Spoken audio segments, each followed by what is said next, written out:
All right, welcome everyone. This is Tony, and today we're going to be starting a brand new survival series in Space Engineers.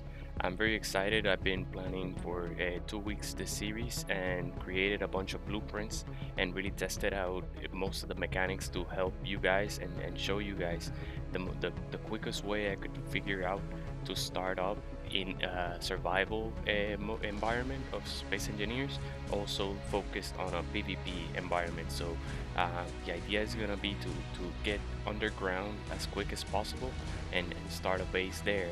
But I'm gonna do that using pistons, rotors, and very advanced blocks in the game. We're gonna be able to create a rovers and a factory blueprint in a very short amount of time. I also published all the blueprints that we built, and so that you can use them. But before I publish them, I wanna test them. So in this series, we're gonna be building those blueprints out and testing, so that we can really optimize them for a real survival environment. I built them in creative survival, but they're really good. They're balanced, their energy consumption, so that you never like drain all your batteries, things like that. We'll learn all about advanced blocks. Oops, sorry, the Xbox went to sleep. And yes, that's another thing. We will be playing in a vanilla environment, actually in a console, Xbox environment. So that's also gonna be important, because there are mods and other scripts that you can install in the game to change how the game behaves. But we're gonna be playing in an environment that's out of the box vanilla. So without further ado, let's get started. And the first thing we're gonna want to do is define our settings for our environment. We're gonna be in a survival, but in a single player, because of not having to deal with connection issues while we're live streaming during this series. But after the series is done and all the tutorial are completed, I don't see why we cannot start an Intrado server, for example, and then play as a community together. So I look forward to that, and hope you do too. So please encourage by sharing, liking, and subscribing, because that will lead us there, and get us there. So I appreciate all your support, and without further ado, let's get started. So first, you pick scenarios, but you know all that, and what we're gonna do is we're gonna pick perk time. Pertam is the latest planet that was released, and it's a very challenging environment. It's one of the most challenging planets, I believe, because oxygen is low, gravity is 1.2 Gs, which is 17% more stronger, I mean, than in the Earth-like planet. Also, resources are very scarce, especially ice. So depending on ice for energy is going to be very difficult, as we don't want to run through the very little ice that we're going to be able to find. But that is going to put all the engineering blueprints that we built to the test, and make sure that they're optimized, so that we can survive in even the harshest environments of Space Engineers. So in order to start in Pertam, the latest planet, this actually took me a while to figure out. You have to pick distant world scenario. So this is a list of scenarios, and you pick distant worlds, and we're gonna name it Pertam Survival.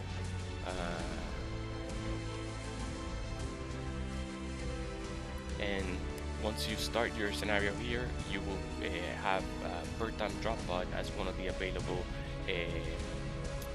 locations to spawn.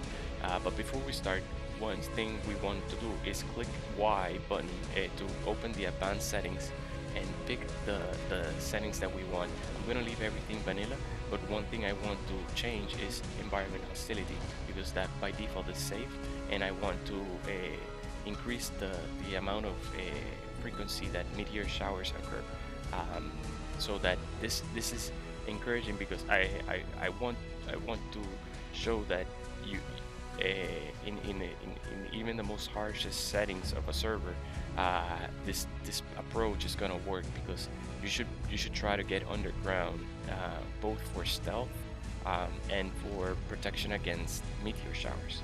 So that's gonna be a part of the stream, dealing with meteors. The Astromoin, I'm just gonna do normal density. The sound, you can choose arcade or realistic.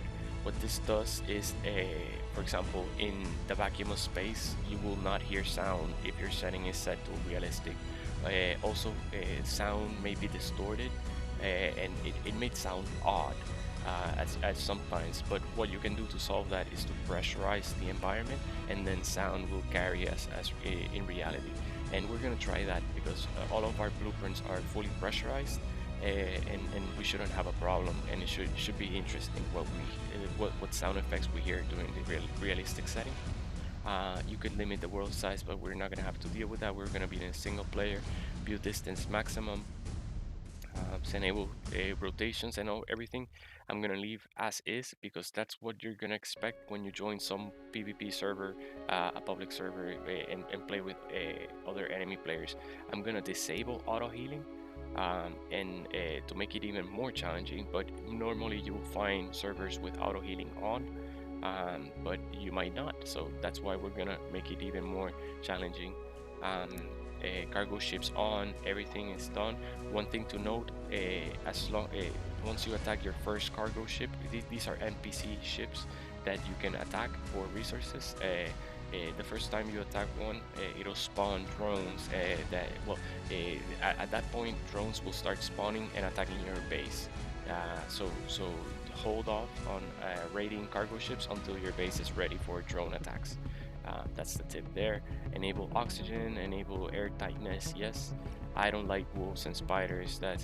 It's just it's nonsensical. Wolves are not like enemies that are trying to destroy your base. You know, they'll pick you if you're sick and weak in the wild, but it's not realistic that they're raiding your base.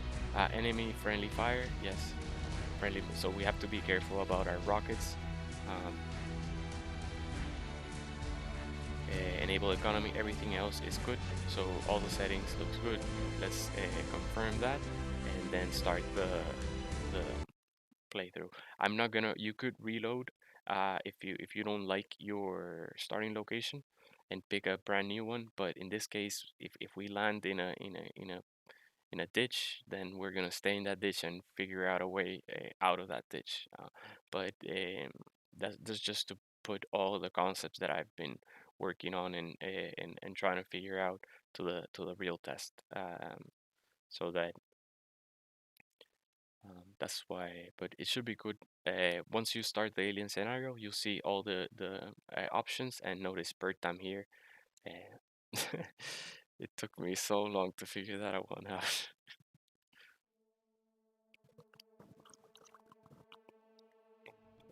I think I should have added bird time to the name of the Zach. Hey, welcome. It's been years since I last played this game. Oh man, it's been changed so much. They've added a bunch of planets, and now with pistons, rotors, and the rovers are very good as well. It's a whole it's very deep game, and I've been loving it. So I wanted to share it with you guys because when I started, it was so deep that it actually became a bit overwhelming, and I couldn't figure things out. So now that I spend weeks, trying to like figure things, and I want to and put everything together, I wanted to share with you guys so that you can actually get up and started faster, quicker than me, and get to all the fun. Because a lot of the blueprints that I made in the beginning, they're really trash. Like they're not. It was just wasted time. If I had known all the like how timer blocks and conveyors and sorters worked, they would have come out very different. And today I would build them out that way. So I'll show you how things work together, and then you can build awesome blueprints yourself and not have to, make so many edits as I had. But yes, when you start out, you'll have this pod here, which is equipped with a survival kit and a O2 generator.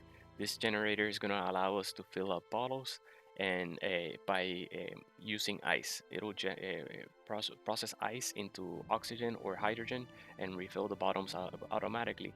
The survival kit is going to refine stone into basic components, but it consumes a lot of energy when it does it, and it also it's very inefficient in terms of the amount of resources that you get. Wow, all I can see is sand all around me. This is going to be very challenging. Um, so notice there's also atmospheric thrusters attached to the pod and a bunch of landing gear, but we're not gonna fly because if you notice, the planetary gravity in the bottom corner, right corner, is 1.2 Gs. So using thrusters in per time is a very inefficient method of transportation because it's gonna drain all the energy that you have. We could use it, but sparingly. And we're gonna do that. So the first thing I want to do is I want to scout this area, this starting area, because right now I don't have anything on me. I just have the welder, the mining tool, and such, and I can lose those. And every time I respawn, I'll have them back. So usually what I do is I fly straight up into the air using my jetpack.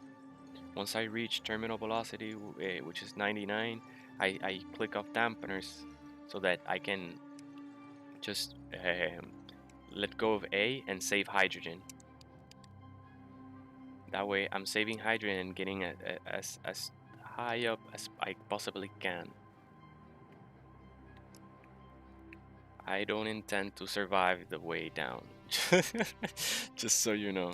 But this gives me a real clear view of the area, as well as it tells me which direction I might want to go. For example, this massive canyon ravine, it's not a direction that I want to be going towards because it's going to be very challenging to traverse that, right? But this side of the canyon is pure sand for miles and miles. So my rover, any rover that I build, can definitely go that distance, that direction for a long ways of distance. So that's good. I could probably traverse all over here and see if there's a vein because this is all connected. But definitely we're gonna be wanting to head that way. So this gives you an idea of where you are before you even do anything, and this could be helpful. Oh, look, there's a deposit right there if you want to choose another starting location. But I think we're good here. Now the next thing, we're not done scouting. uh like, notice that my body location marker is on right now, and those can get annoying as you happen to scout a lot. So what you can do is open your menu, go to the GPS tab, look at the body location, and then press Y to delete. That way, be careful not to delete the respawn pod GPS location, because if you that otherwise you might not see it. Well, right now we can still see the antenna, but very soon we're gonna grind that antenna away, and after that we won't be able to see it anymore. So let's turn it back on, the respawn pod, and if you actually delete it, all you have to do is stand near it and then go to GPS and press X to create a new position from current location, and that will create a new GPS marker wherever you are. It'll name it your username, but you can always rename it, and we're gonna demonstrate that now because we're gonna look for iron uh, or cobalt, anything that tells us where we should build our first like refiner. For example, if you see this area here has a sand that's lighter color. You see, it's kind of like a, a, a, um, a white sand look here. Keep an eye out for these markers because it indicates that there is a deposit of mineral underneath the ground. And you will see similar markings for ice, forest, everywhere, every surface will have similar markings that indicate where um, resources are. And if you use your drill, point your drill at the source, it'll tell you which mineral. It'll open markers. It'll create markers to show you which type of minerals you'll find there when you dig and how deep they are. This iron deposit is 38 meters underneath the ground, uh, and the nickel is 30. So that's pretty good. We want iron because it's gonna be the most useful resource to build our first rover. We're gonna be building a three-wheel giant rover, one of the larger rovers, and it's gonna serve as our mobile base until we pick a final base location. And with that, I forgot to mark it. Forgot to GPS mark it. This is not gonna end well. I was also low on hydrogen.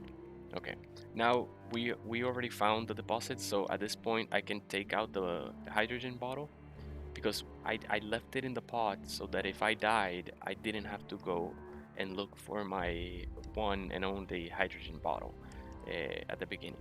But now that we already found the location, oh, body location is over here.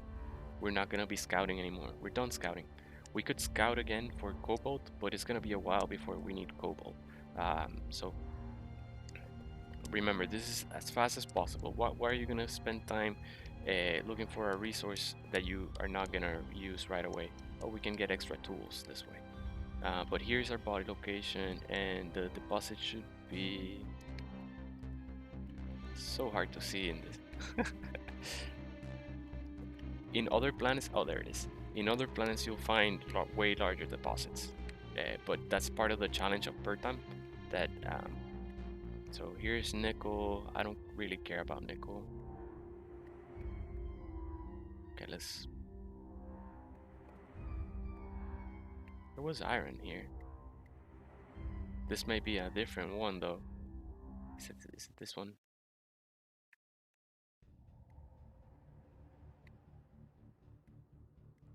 Okay, this may be a different one. Let's try this one here. Oh, nice. There's three. Oh, here it is. Iron. Oh, nice. And this one is only 12 meters in the underground. Okay, so let's say FE, which is the periodic table name for iron, the element name. But it's just a short way of naming it. Oh, this is the one we probably found. So this is another iron. Nickel, iron. That's all. Okay, I just wanted to see if there was cobalt, and that would have saved us time, but I'm not gonna waste any more of it. Okay, here we are back, and now what I usually do is I gain. I can show you that quick because that's very important for scouting and everything else. Let me recharge my hydrogen tank by dropping it in the generator. Notice that it used a little bit of ice, so be careful. Don't use it all, but yeah, this it's gonna be fine. Okay, so when I use my jetpack, if you notice that in the bottom left corner there's a dampeners on indicator, right? If I turn my jetpack on by pressing Y and it's on, I can hover if dampeners are on. Dampeners will prevent you from like falling to the ground. If I hold LB and then I press Y, I'll turn off my dampeners. So the jetpack is still on, but it only used when I command it to. So therefore, if I stop thrusting upwards, I'm gonna fall straight to the ground because it's just gonna stop the thrust. But it's still on. Notice that I have no traction with the ground when I'm hovering and dampeners are on. So you could slide through and keep sliding, and not actually consume energy, hydrogen, when you're doing this. You see, like I'm traveling at 16 meters per second, but I'm not consuming hydrogen until I turn dampeners on and it stops me. So that's pretty cool, convenient way and of saving bunch of hydrogen and traversing. But notice that if I do this too fast and the terrain is not uh, perfect, my character starts jumping, and that can get dangerous because you're actually like impacting the ground at 30 meters per second, and it's gonna damage you. You see, it starts bouncing. It can be very dangerous, and at these speeds, I'm gonna turn. If you die, your body's gonna keep traveling at that same speed in the direction that you fell. So if you're in space and you die, your body is gonna keep flying off into space in the distance, and you're never gonna get it back. Unless, well, you'll see it. You'll see the marker. You can use your starship and go after it if you really wanted to, I guess. But it's gonna be going really fast, and nothing is gonna stop it. You know, it's never gonna slow down. In Earth, it'll slow down. Gravity will slow it down. But yeah, just something to very important to note. Second, inside your passenger seat, there's an inventory, and you'll find a rifle, three magazines, and also a data pad. This data pad you can read, and it says, looking for reliable contracts, good trades, or just make good money. You're in luck. Opportunity awaits at these coordinates. It gives you coordinates for a station. So you can click Y to create a GPS, and when you get out of your pod, you'll see that in uh, no, that's the iron. There's two signals. Okay, go to your GPS marker, and there is a ISN station GPS new. Just click it once with A, and it'll show on HUD. And now we should be able to see it. Oh, it's in space. So the station is 23 kilometers in the air. So we have to go to space in order to reach that station, but that's fine. So let's turn it off because that's gonna happen very long, in a very long time. But data pad, we can, now that we have the GPS location, we actually don't even need it anymore. We're not gonna need the rifle or the ammo, so we can save the weight, the inventory space, and you right now we're gonna be digging for the first set of stone, and the tanks are really heavy, so you don't really want to carry your hydrogen or oxygen tanks if unless you really need them. For example, notice the volume that the tanks occupy in my inventory is right now is 173 liters out of the 1,200 liters that I can occupy. If I drop that tank, that volume is gonna drop to 53 liters only occupied. So it takes 120 liters and 30 kilograms of weight. They're not that heavy, but they occupy a lot of volume. So you don't want to be carrying them when you're digging for stone.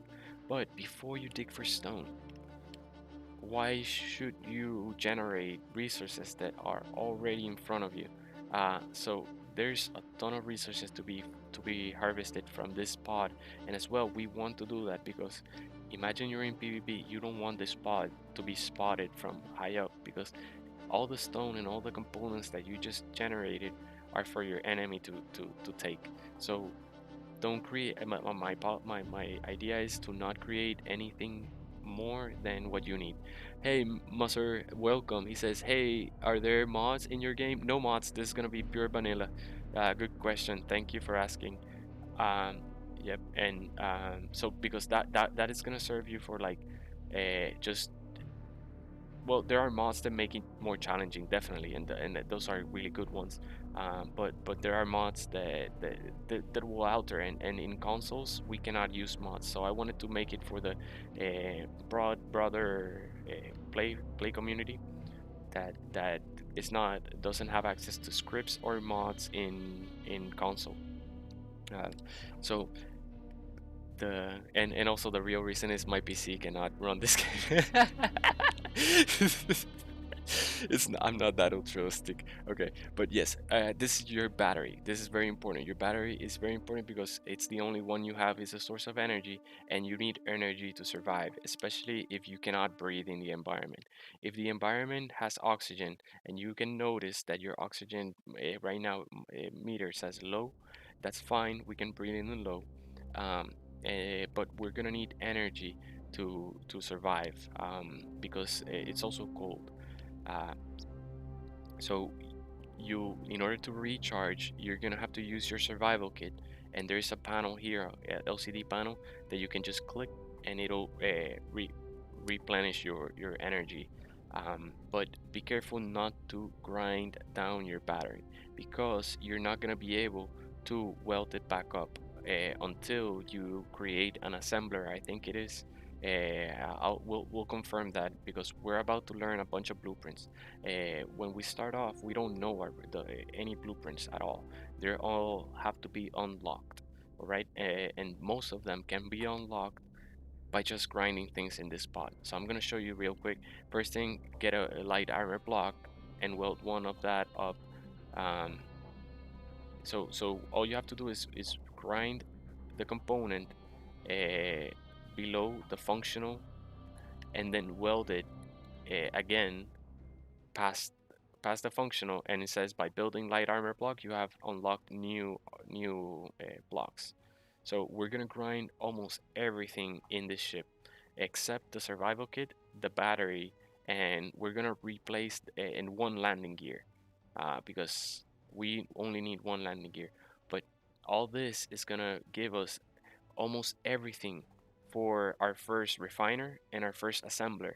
So you don't need to get stone. You'll need to get stone for 5 data pads, and no, for 5 displays and like a few computers. But that's it. You don't need to build steel plates. You don't need to build construction components or anything like that, because they're all in the drop pod.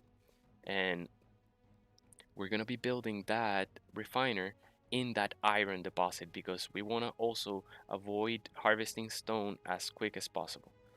So you want to be careful grinding the pod, because if you grind the wrong items, the other things may start to fall apart.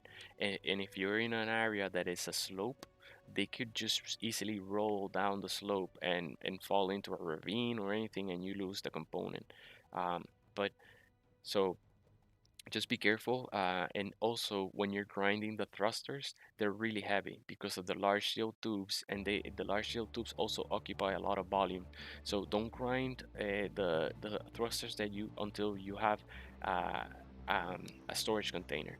And that's one of the first things we're gonna build. Before we build anything else, we're gonna build a storage container. So we're gonna grind the seat, and before we do that, we're gonna get everything we have out of the seat, so that everything doesn't just fall all over the place. I grinded only a little bit, so that I had enough interior plates for one storage container. So I looked in my menu by pressing the left thumb down.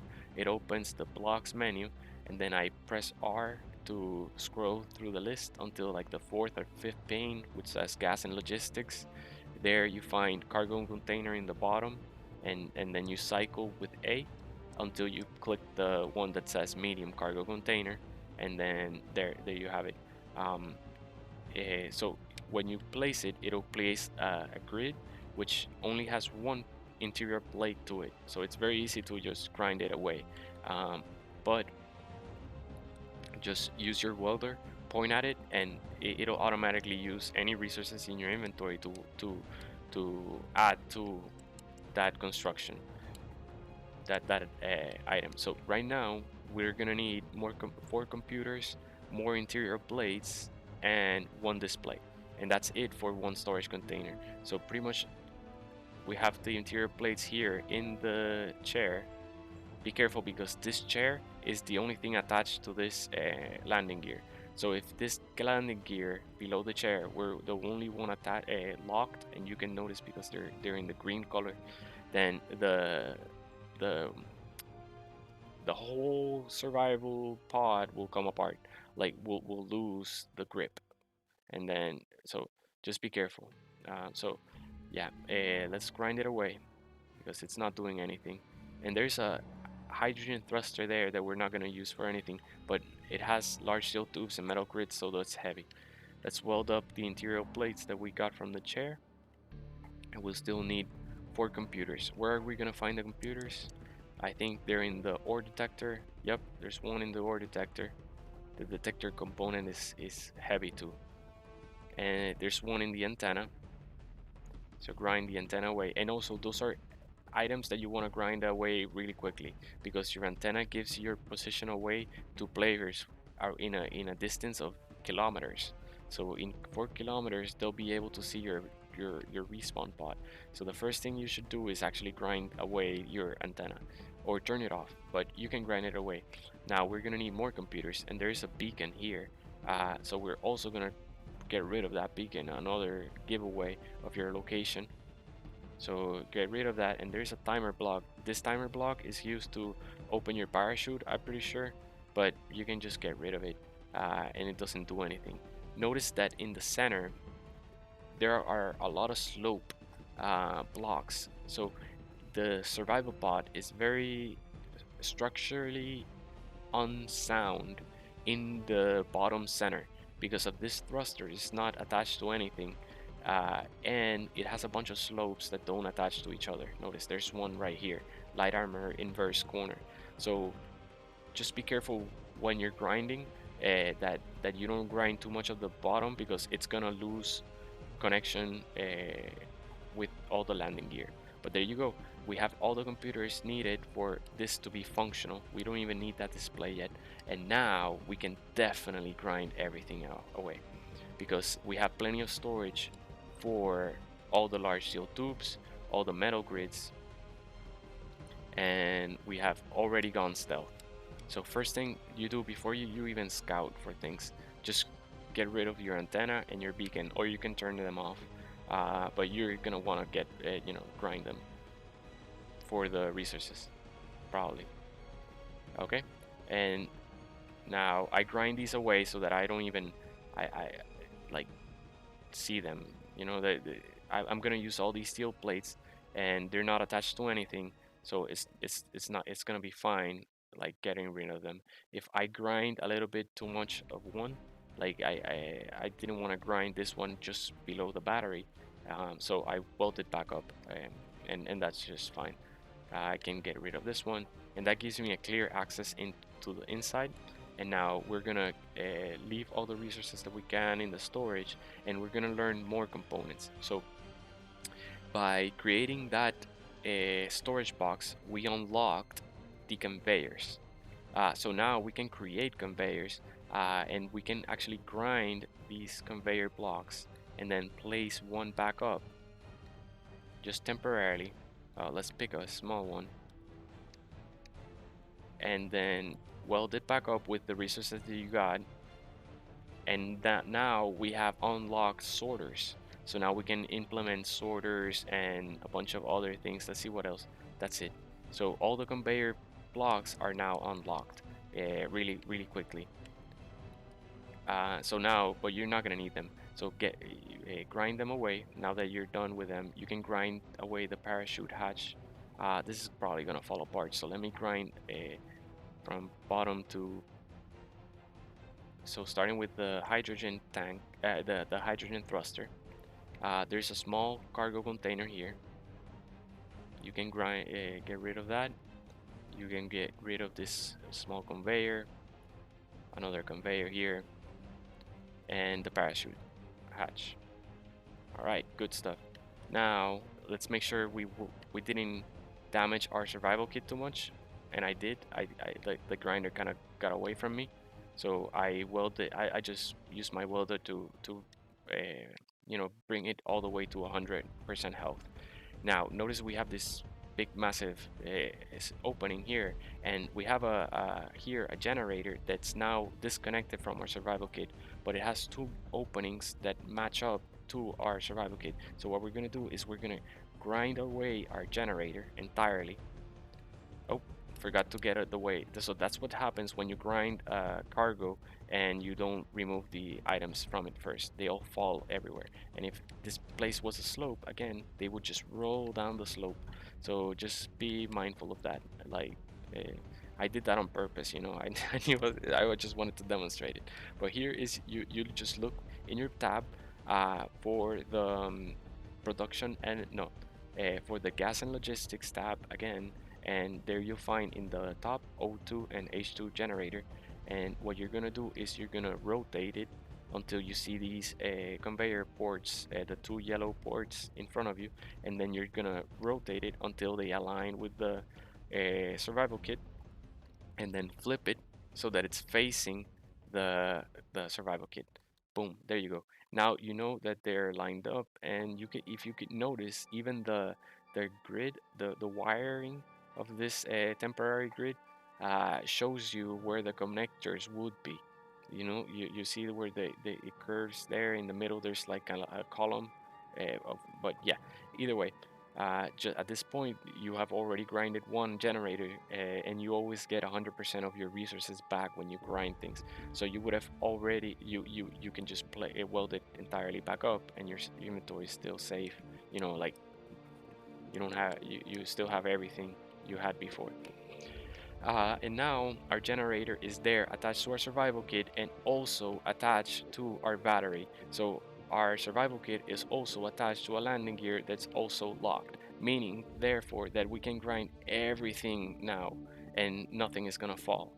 Nothing is gonna fall apart. Well, things, nothing important is gonna fall apart. Things could still fall apart. So we're gonna be able to get rid of everything blue and white, and giving our position, and just stay with these three blocks here, and it's gonna be way stealthier.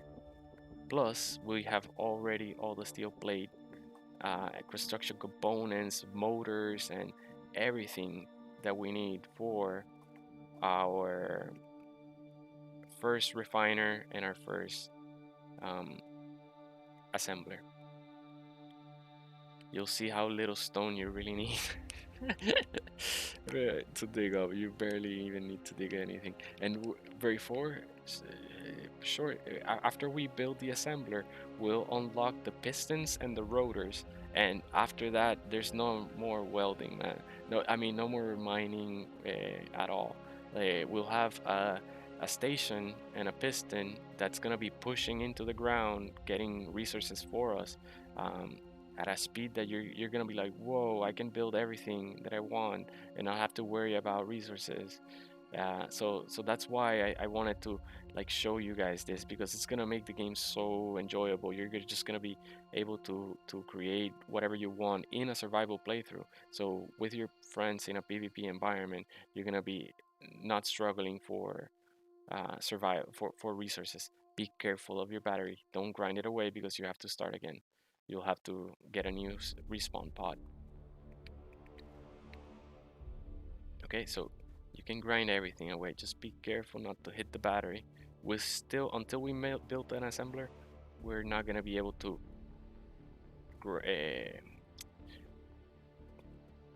fix it. So if our you remember how our grinder got away from us when we were grinding around the survival kit, but we were able to use our welder to bring it back to 100% health.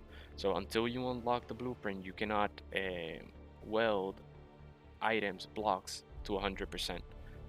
You or any percent. You cannot increase their health. That's the block's health. So be careful when grinding around the battery, because if it drops, it just has to drop below the functional to stop charging everything, and you'll notice our energy is already running low because we're using the grinder. And if you were using your drill, it would consume even more energy. Plus, you won't be able to use a survival kit if you don't have energy in your drop pod to process that stone or create components with the ingots.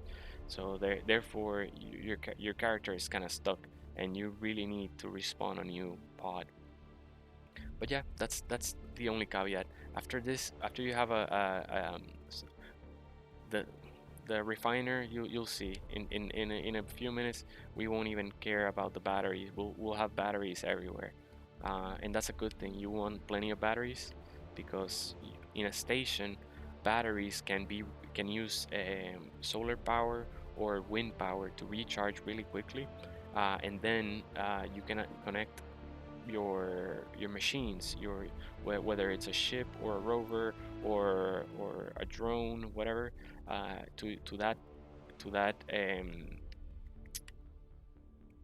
station and recharge really quickly, and then go about your business. So you don't need to have so much weight on your drones, because most of your blocks are in the station. So that's a good way.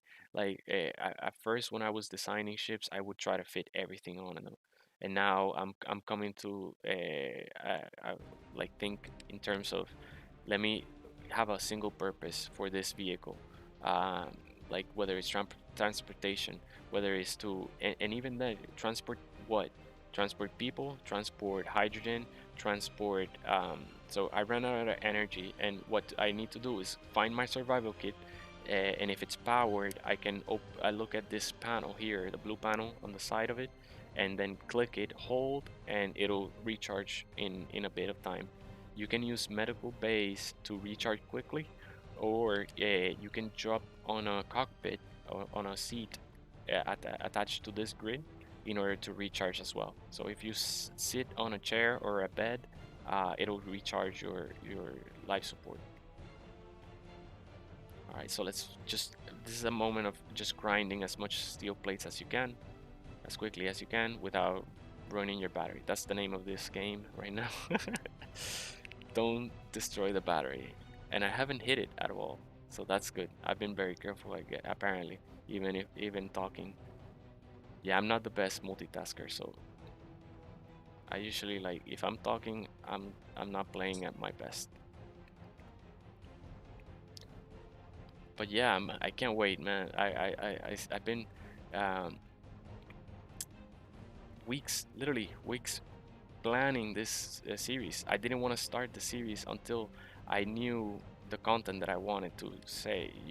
Like, until I knew this was a really good, efficient, quick start, um, and also that I had the blueprints to support all the way, because I think you should, one, in survival PvP games, you're never safe, right?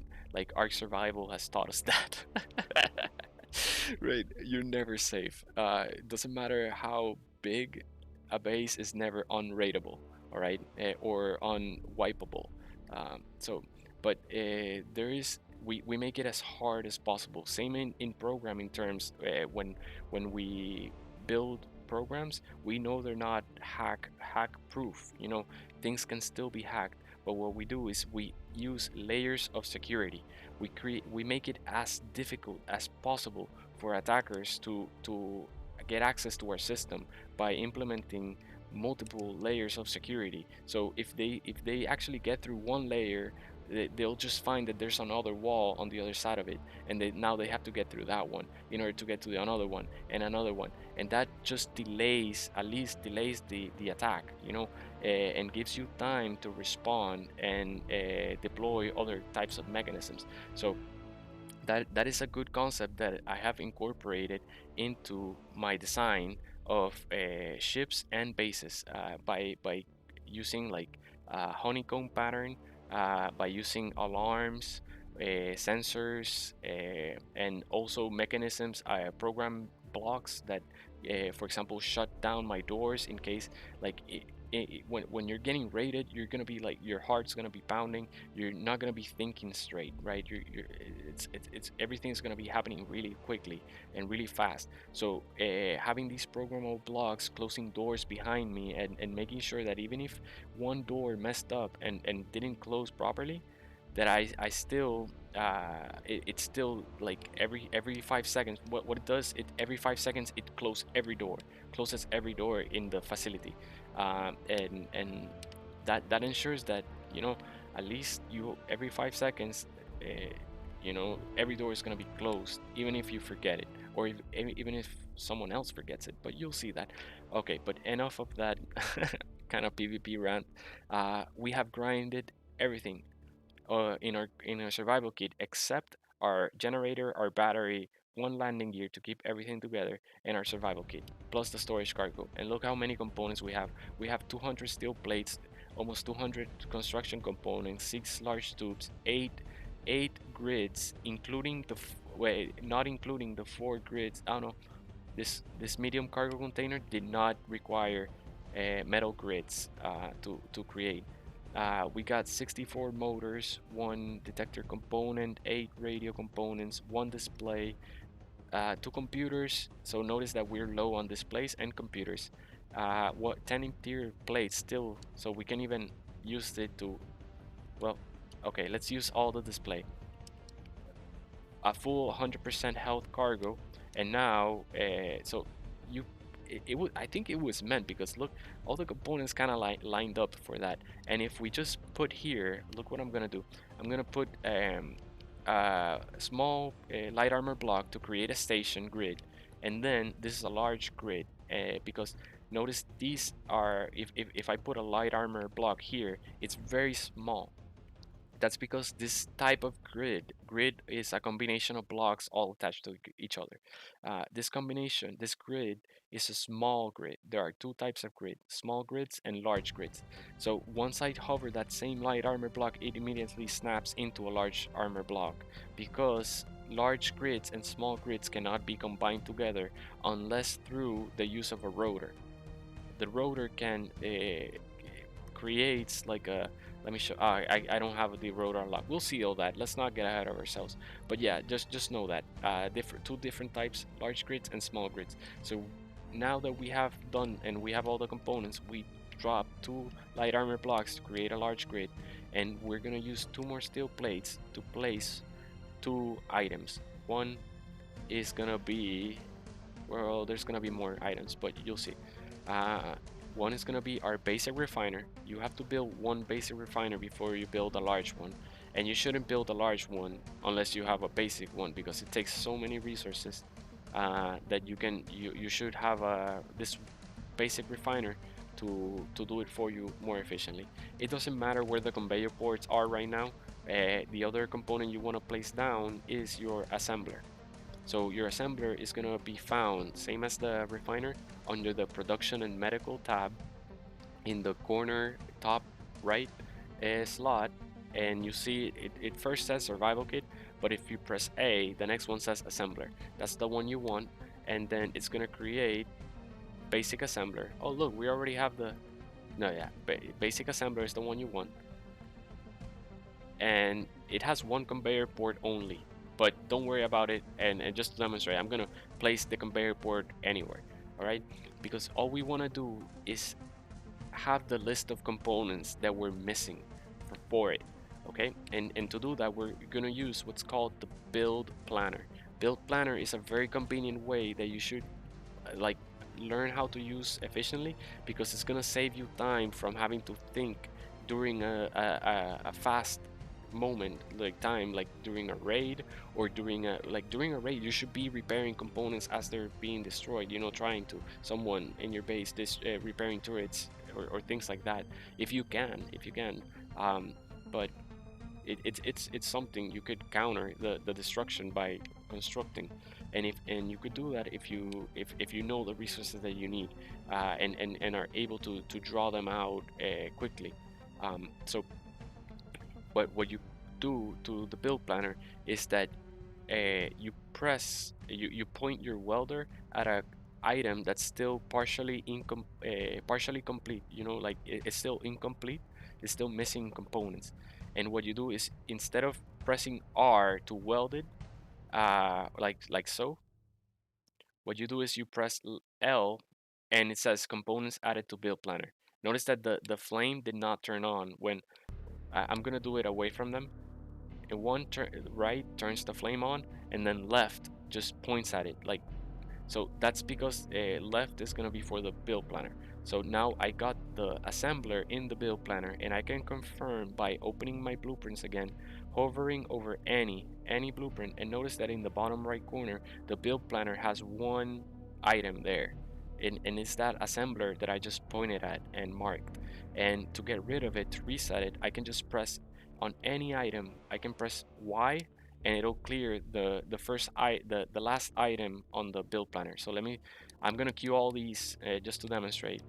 Oh, if you don't have it unlocked, it'll open the tree. So let me just queue all these. And if I hover over the light armor block, which I don't even have selected, and I press Y, it is gonna remove the last one. So that's just how that works. Okay. Oh no, meteors! No! Okay, hit me, hit me. Don't hit my survival kit. Okay, we dodged that one. Sometimes these meteors drop items. Look, gold. It dropped gold. Yeah, get that ore. Get that gold. Get that gold. Okay, so it's just a little bit, but it's good. It's good. Keep it. Keep it. We're about to make a refinery. Why not?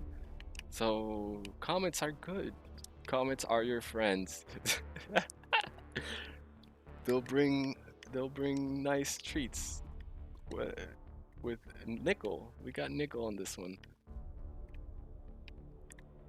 Just make sure they don't land on your base. Sometimes they'll bring them directly on top of your base. Okay, this one didn't do anything. I think this one's the gold one. Okay, let's get quick. Let's get fast because these comments are oh cobalt. This was what I wanted. No, this is silver. Ice. Oh, it dropped ice. Okay, so this is one way of getting ice on Pertam, and we got the stone we needed as well. We're getting the stone. Okay, I didn't think of this. This one gave us iron.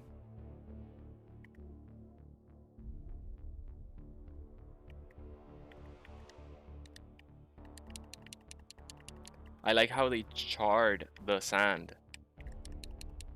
The sand is now like dark. Wow, there's a lot of them. This one, more ice.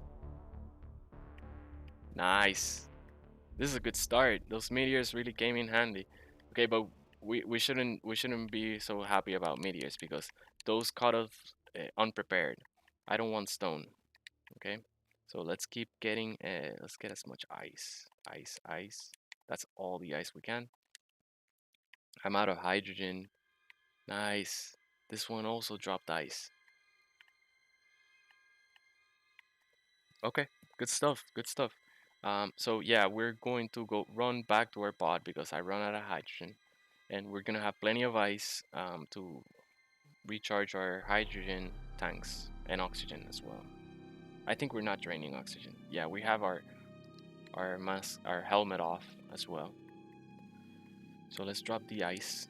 The ice, that's a lot of ice. 2,000 ice, 2,000 kilograms.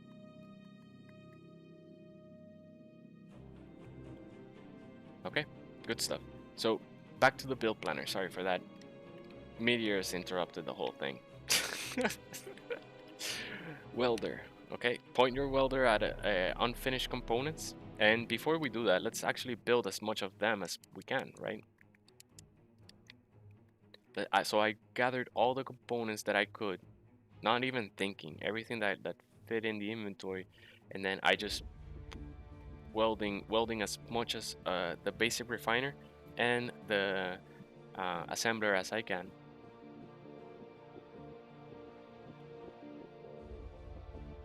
And then I have, look, that one is almost all functional already. I'm gonna grind those steel plates because I also forgot you need power.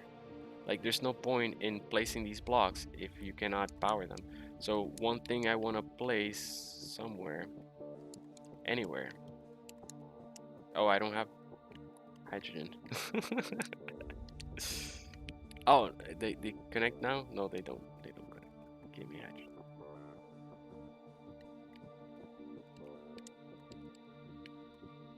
There we go. Okay, now we can fly. Yes. Light armor block here, and then place one wind turbine. Welded. Okay, it needs interior plates. You can get these 10. Nice. So you see, all you really need to get your survival kit, I mean your refiner, assembler, and be able to power them. Wait, there's still plates here. I can use this display. Yeah, but no. You can use the display. You can use the steel plates. No, you can use the steel plates. There we go. So therefore, there, I prove it. All you need is displays and computers. That motor, I don't know where. Where's that motor? Where's that motor? 1, 2, 3. No, you need more. You need a few motors. Oh no, here they are. Here they are. We just couldn't hold them in the inventory. There they are. That's it. So you need 4 displays and 90 computers. 90. Yep. 90 computers, 24 girders. I don't know how you pronounce that. And 4 displays. That's all you need to actually generate out of stone. So let's do that. Let's clear our build planner. And now that we have all our components there, we just point. I set these up here, but I'm not gonna permanently set them up here. That's why I didn't bother putting the wind turbine high up in the sky or anything, because I'm gonna put them over there in the iron deposit, right? But I don't want to be flying back and forth. I want to get everything and then go over there and place it once. So that's why I put these here for planning, and then I'm gonna move them permanently over there. So now what I can do, I have my survival kit, I mean my assembler, my refiner, and my wind turbine on my build planner, and it knows that it's missing, what's missing and what's not missing. So you know, it knows which components only the component. It knows exactly which components I need to finish these 3 blocks. So what I can do is I can go into the inventory tab, and I can use these 2 arrows. The bottom one says add components from build planner to production queue. So you click that, and you then go to the production tab, and notice that your production queue already has 4 displays, 80 computers, 10 computers here for 90, and then it has the 24 girders plus the steel plates and the interior plates, which are optional. These are the extra components that will take this block from functional to 100% health. And that's really good also because if they get damaged, they'll have a little bit of padding before they become unfunctional. So you should weld them if you can. Weld them to 100%, and it's barely any steel plate. So but that beats making 1,000 steel plates and 1,000 construction components before you even build anything. So you see how little we need. All we need now is the stone to actually build it.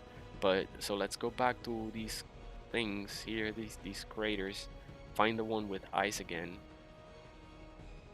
This one has something. Nickel ore. Let's turn on the lights, right? Because it's so dark. But turning on the lights will consume your energy quicker, faster. So be mindful of that. But shouldn't be. Oh my God! Sorry guys. Having trouble with the jetpacks and the dampeners being off. Here we go. Ice. There's more ice to be found. Let's get this stone. Oh, it doesn't give you stone. Just here. Just the center. Okay. Nope. That gave us nothing. Ice over there. Nothing here.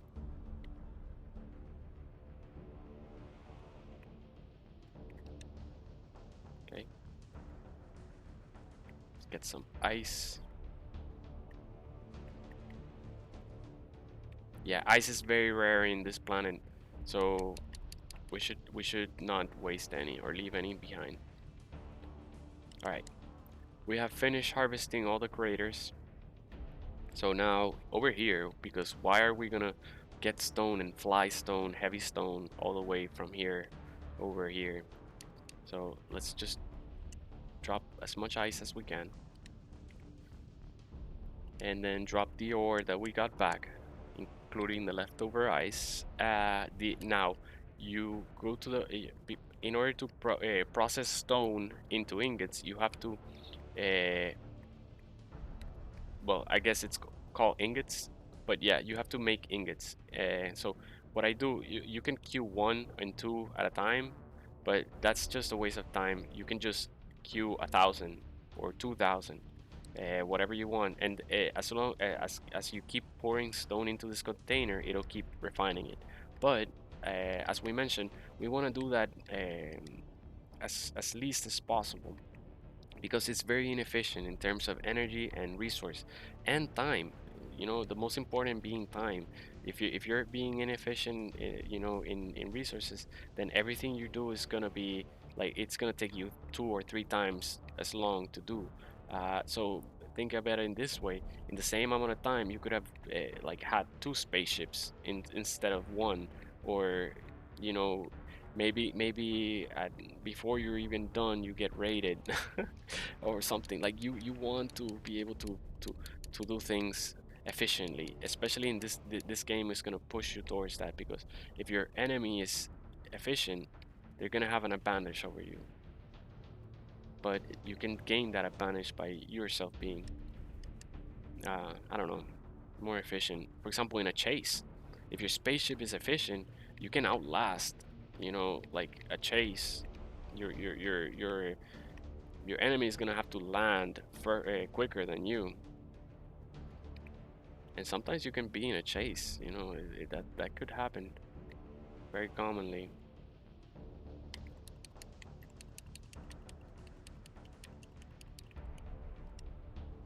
Right, so I don't really care about, like, you can dig deeper. Okay, let me show you this because this is important to know. So the dirt at the top is very loose. I mean, it's low density. Okay, so there's gonna be very little stone for sand. You know, so what you do is you select your drill, and then you hold the left bumper. Notice this is not gonna drill. I like it's not gonna drill for resources. Resources are not gonna be pouring out. What this is doing is drilling for space.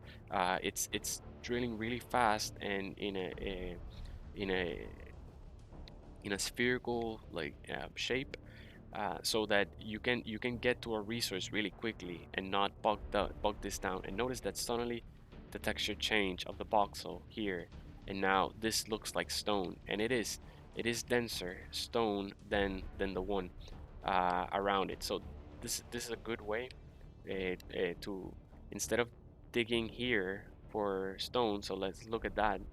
95 stone if I pick this pebble, but this pebble over here gave me 126. I think yeah, that's better. 265. Notice the color also changed. So darker colors means denser materials. So meaning they have more stone for one. So if this pebble with 240 took me the same amount of time than the other one that has 50, why would have I dug for the 51? You know what I mean? Same thing. You could have gotten twice as much stone, 3 times as much stones, or more. Nor 5 times. 250 divided by 50 is 5, right? So uh, there you go, 5 times quicker by to get the stone just a little bit deeper under your feet. But that's enough stone. That's enough stone because our production queue is, look, already has almost everything that we need. So you can go to your inventory tab. Notice that when I on by default, my when I open the inventory tab, I could only see everything inside the medium cargo container. But the components are being built by the survival kit, which is connected to the container, but it's another block entirely. And so I don't really see it available. But if I press the right thumb, I will switch panes on the right side, and now I can see everything that's all the inventories attached to this grid. And oh, something fell on my head. Oh, I got struck by lightning. I got struck by lightning. Yeah, well, they say it never happens twice, so let's not worry about it too much. Okay, at least that didn't hit the. Yeah, that's what happened. We got struck by lightning. Okay, so that's extra tools. That's what it is. Extra tools. Think about it that way. All right, let's drop that, and all that. Okay. So I was saying, oh my god, I got struck again. Okay, let's get up. Let's get in this hole until the storm passes. Okay, let's. Yeah, I should. I could heal. I could heal. I thought lightning didn't strike twice, same place. But it makes sense because look where we are. It's a big plain. There's nothing but sand, and we're actually the tallest thing in the whole plain. So lightning is gonna wanna strike. So yeah, here we are. It's a nice hole. Let's get some stone, I guess.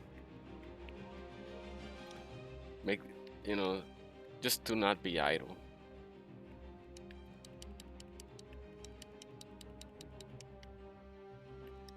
Alright, that's enough. If I get struck by lightning again, I get struck by lightning again. Doesn't matter. Let's keep filming. Okay. Let's drop that there. Okay, I'm gonna stop the production of the stone because I think we have enough ingots. My god, keeps pouring. It's unrealistic. Unrealistic lightning. Alright, so I was saying, okay, you open the cargo container and then you press the right thumb and now you see everything attached to this grid. There I see the survival kit and it has the stone and the ingots that is processing, but it also has the components that I actually asked it to build. So I'm gonna get those components out, and I know now that I have everything I need to weld. Oh my god, it's even damaging the structures. Yeah, it destroyed already the. Wow. Okay, lightning is bad. We ran out of construction components. At least now we learned everything we needed from the assembler. Let's grind it back down. So that it doesn't keep getting struck by lightning. So that's what you really do want to build underground. Look at that scrap metal. Yep. 1 health. Yeah, I'm grinding it down so that it doesn't happen. Wow, the lightning is bad. Hey Bender 2K, is this No Man's Sky lol? Hit by lightning. No, this is not No Man's Sky. Does the stream say No Man's Sky? I'm sorry, I guess the channel was playing for No Man's Sky before, but I gotta switch it then. I apologize for the confusion. This is Space Engineers. Sorry. So No Man's Sky is the door on the right. The next door down the hall. But no. Alright. Alright, let's go back into our sad hole. Oh, oh my god. Lightning 3. Tony 0. Okay, let me get my tank. Always get your hydrogen tank, don't forget. Where's my hydrogen tank? Where is my hydrogen tank? Did I forget to get it already? Oh, here it is. What location? Oh my god, don't leave these. I think, no, it's not clearing at all. It's a nice hole.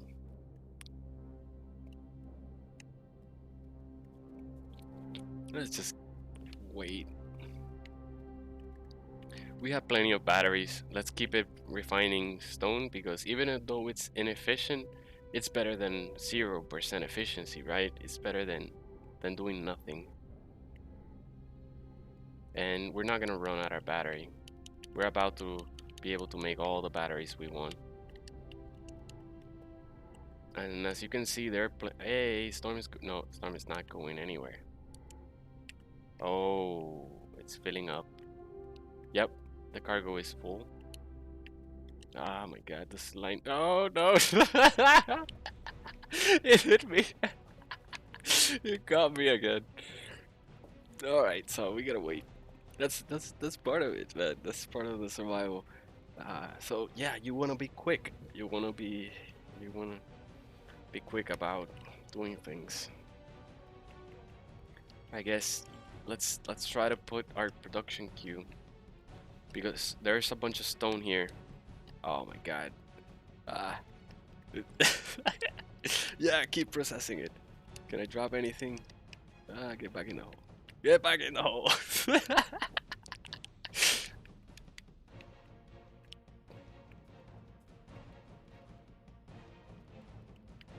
Okay, Bergdam is not friendly.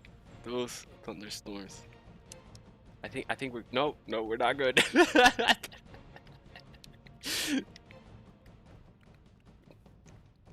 As soon as we stick, oh my god, there it is.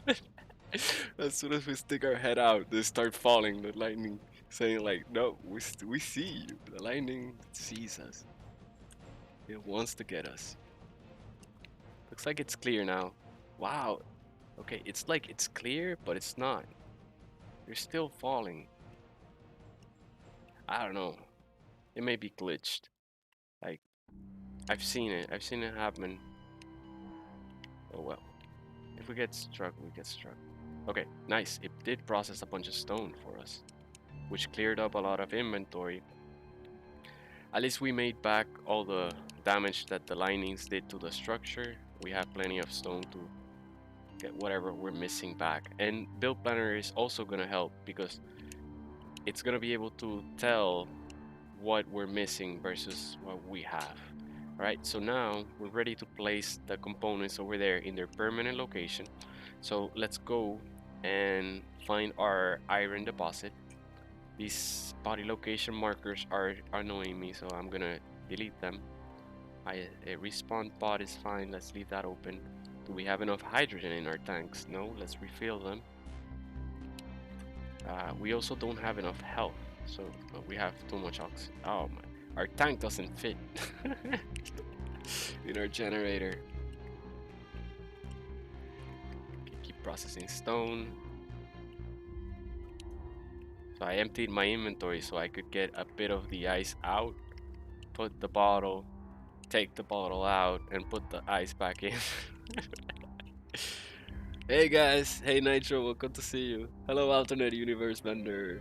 Oh, hey Nitro, how are you doing? Good, you? No complaints, thanks, nice. Oh, you guys know each other, so cool, man. Glad to see that. So, yeah, we have put all the spare ice back in the cargo. We have a full hydrogen. Let's use our survival kit to replenish our health. Finally, the storm is past. Meteor storm inbound. Meteor storm inbound. Okay, I'm gonna fly on top of my survival kit so that if a meteor does hit, it hits me before it hits the survival kit. Let's see if that works. Oh, there they are. Yeah, we made it very challenging. It can only be Armageddon, which is makes these like all the time. It's like a constant bombardment of meteors. Well, those meteors happen over there. Oh wow, oh, some landed over there. Looks like they avoided us. Meteor storm done. Let's see what they deposited. No, these are, oh yeah, these are new ones. This one dropped ice. These are old ones, I think. Yeah, here are the new ones. These are the new ones. Ah, this one has iron.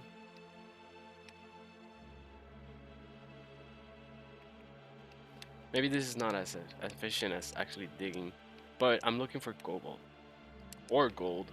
Yeah, that's what's up. Space credits, here we come.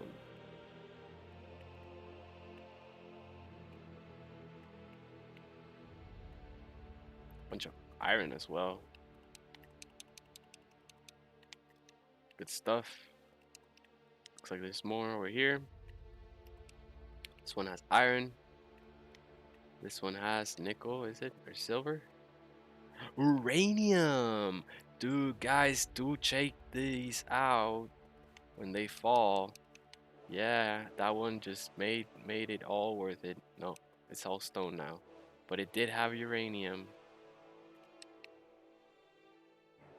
So you can still get uranium in the surface of a planet if you get lucky and well, this one said iron, but it gave us nothing. Alright, let's go back to our pod. Oh, there's another one here. More uranium? Nah, this one was empty. Okay. Iron, iron. Oh, Bender 2K, I forgot, man. Yeah, dude, yeah, you were with us in the No Man's Sky stream. Oh, be careful landing. It says it's gonna be fun on a bun. You know it, baby. So meteor's good unless they hit ya. Exactly. Exactly. Don't get hit. They'll bring resources to you, but sometimes they'll bring them right on top of your base. Okay, so I'm using the right and I'm the right thumb, and it's hard to dig for that iron. So let's keep digging, but do it with the left bump, where we don't get resources, but we're able to dig way quicker. So let's keep going until we hit iron. Because why are we gonna build? Oh, here we are. We hit iron. Okay, now let's dig sideways until we hit the side of the vein, so that we don't waste resources. We're gonna want to dig a lot of this iron out. So let's keep drilling until it suddenly becomes stone underneath our feet. Still iron. It's a big iron vein. Yeah. Iron Maiden. That's gonna be the name of this base. The Iron Maiden. Okay, looks like there's no still iron. Oh wow. Okay. I guess we can start. There's so much of it. Like I'm thinking per time. There it is. There it is. We reached the wall of it here. Yeah. You don't want to waste too much of the resources in per time because the veins are very small. They're not large veins. So you can because it encourages you to build a rover. The gravity is really heavy, right? It's 1.2 Gs, 17% stronger than on Earth. Uh, let's say vendor approves of your plan, Nitro. Send video. Nitro says, hey Tectony, whenever I play this game, I play on creative with mods, so I like to use mod for unlimited speed and crash ships at 5,000 meters per second into planets. Giant explosions. Oh man, I want to see that.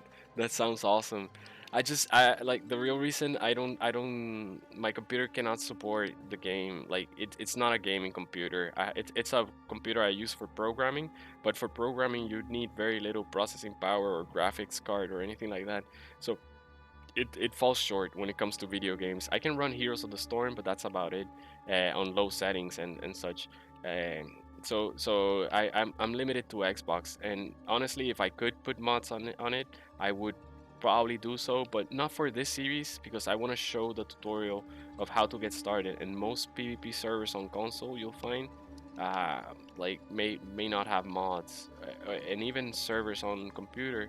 Uh, they'll have mods, but they'll be very selective of them. They usually don't want to like clutter their load order with a bunch of mods they don't need. So now that I found the wall of the iron vein here, because I'm gonna build a piston, okay, with a drill bit that's gonna be pushing into the vein and getting all the iron. And on the other side of it, I'm gonna be processing that iron into components in order to build my rover in the surface. So I need to get the components also out of the cave back up to the surface. and I'm gonna do that very easily with conveyors and all that kind of stuff.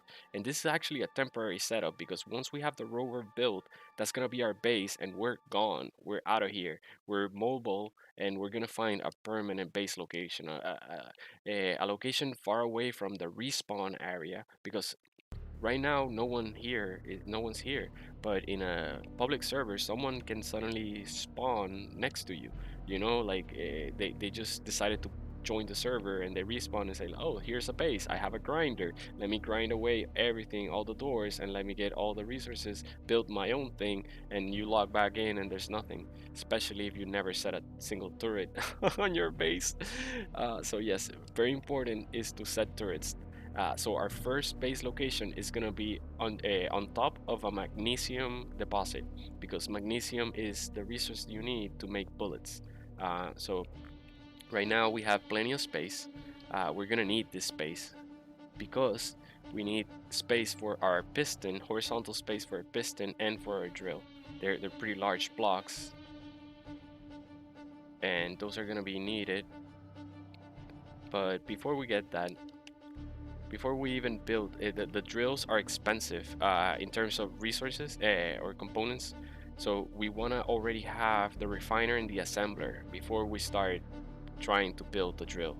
So therefore that's why we first got all the components, so that we can build the refiner and the assembler. And now, instead of pouring stone into our survival kit, we're pouring it but into our refiner, and only for a short time, because once that drill is built, I thought I had steel plate. I guess I left it at base. Either way, we have the this area, and then I'm gonna change. Oh well, we see the hole. It's on the GPS. I was gonna change the GPS. Bender says might be the most realistic mining I've seen in a game. With veins, I watch abandoned mines video. Dude, nice. Yeah, man. If this is your first look at a space engineers, dude, I think you're in for a treat, because this game, like in No Man's Sky, like I've enjoyed it. I enjoyed both so much, but I've been having a blast here, and I think you might like it too. So yeah, I'm glad. I'm glad that that really cheers me, like motivates me. It's what I mean. Uh, so because I think you're really gonna enjoy, you know. Okay, so let me drop all this. Oh wow, inventory management is a deal. Okay, let's get the plates. Let's get the plates. That should empty up a bit of inventory for us to drop all this back down. And then let's drop all the plates that we can. Get the ice. Put the bottle. Fill the bottle. Get the bottle. Put the ice. Leave the ice. Get the plates and fly away. Okay, that's it. That's why I spent weeks trying to figure out how to do things, because I want to. Oh no! Don't live. Okay, dampeners on. Okay, be careful with your jetpacks. Ow, that hurt. 3 health. Awesome. I'm a grinder maximizer slash maximizer lord. Nice, nice. Yeah, man. Like, grind everything away, man. Don't build anything you don't like. Don't do things twice, or don't be redundant, or I mean, redundant is a good thing. There's another word. I forget. But yeah, if you have it, don't do it. Like, don't build it. Like, you also, like, why build three ships, one for welding, one for mining, one for grinding, when you can build one ship and then just change the tips, and one day is grinding, one day is welding, one day is mining, and then you just build, because it's the same concept, like it just has to carry a lot of weight, whether it's components, whether it's ore, whether it's ingots, whether it's hydrogen, doesn't care. It just needs thrust. It's a tow. It's a tow ship. Okay, that's all about it. But stone. That was dumb, because now I cannot place this unless I get the stone. Ah, that was really dumb. Alright, let's place this here, I guess. I need the interior plates for the cargo. So I cannot build a cargo yet, just yet. Okay, let's see if we can sneak it. That was really dumb using the left. I know how I'm gonna do it. Okay, this is engineers. You fix things by using your head. Okay, so I'm gonna build a hole that's gonna let all that stone fall in it. Oh, come on, stone, fall for me. Fall into the hole. Oh, this is a waste. Waste of time. Wasted time. Hey, it fell. No, you fell too. You fell too. Come on, do your thing. Physics, do your thing.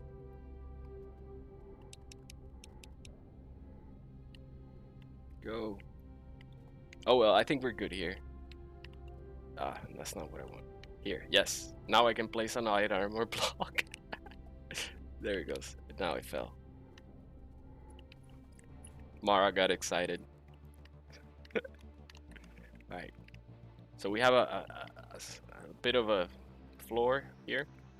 It's good. I just want to make sure. No, we gotta line it up like this. So this is these blocks are gonna be where your drill is facing, like the direction these, because they're gonna snap and align to each other. So just that's why I want to be careful. I want to place the block, the first block, facing the vein, and as far from it as I can. Okay, there we go.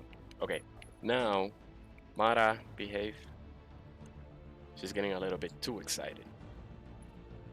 Now we're gonna place the refiner that we already like pre-built and the assembler. And very important is to the direction that you're gonna place them. We're gonna try to do this min-max kind of thing. So we are going to place the refiner facing the deposit. It doesn't matter which direction because it has conveyor ports on both sides, but only 2 of the 4 sides, lateral sides.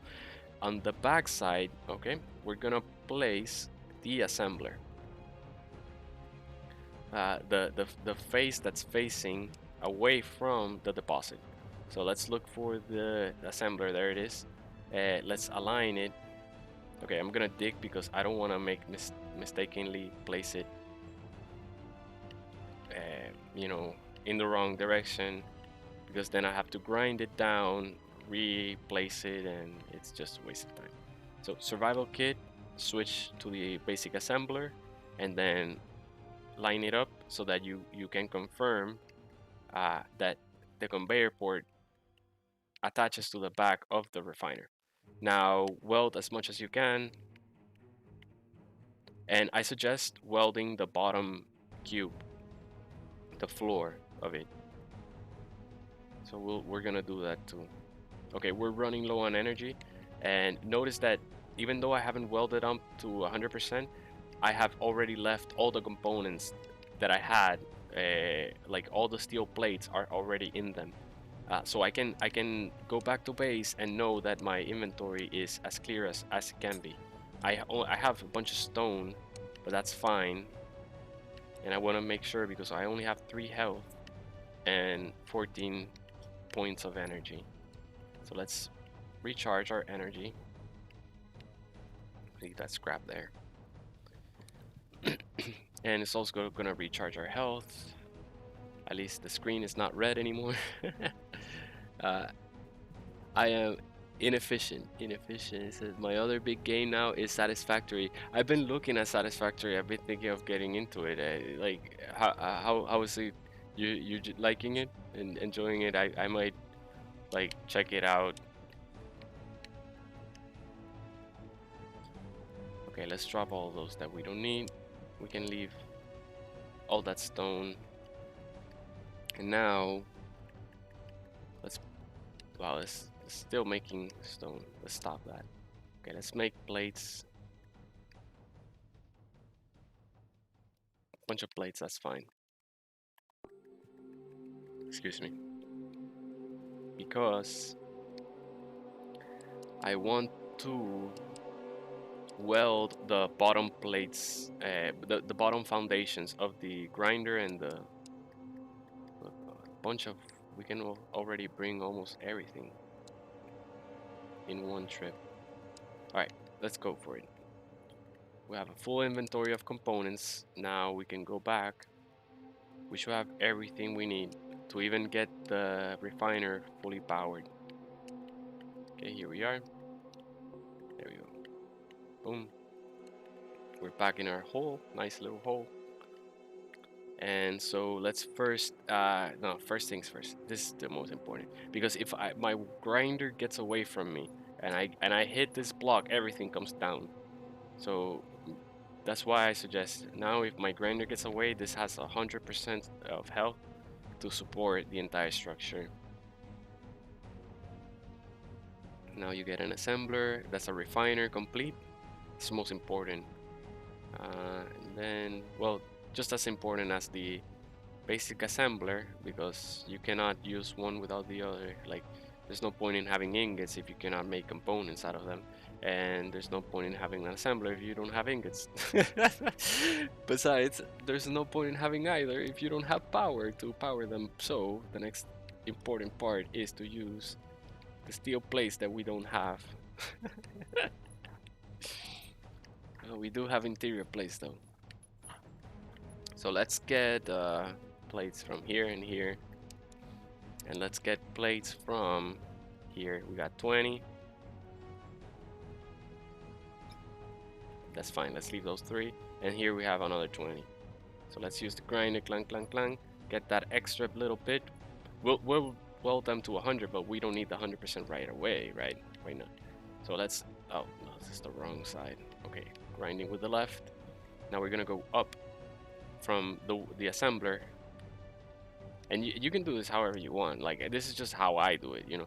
But the important thing is to get the assembler and the refiner with one windmill working ASAP. And when you do this with a partner, this is really quick. Like you do this like so fast. Plus, I'm also like giving demonstration and explanations and everything, so it takes a lot more time too, because I'm paused while I'm doing things, you know. But you guys are gonna do this even quicker than I did. Now you have that. Finally, you have your grid sticking out a bit from the hole. Now just use as many as you think is reasonable. This varies because if you're on Earth, you'll probably have mountains and valleys and trees and stuff that's gonna block the wind. But if you're in Pertam or you're in Mars, wind is gonna be very strong. So you don't have to go as high up to get optimal power generation.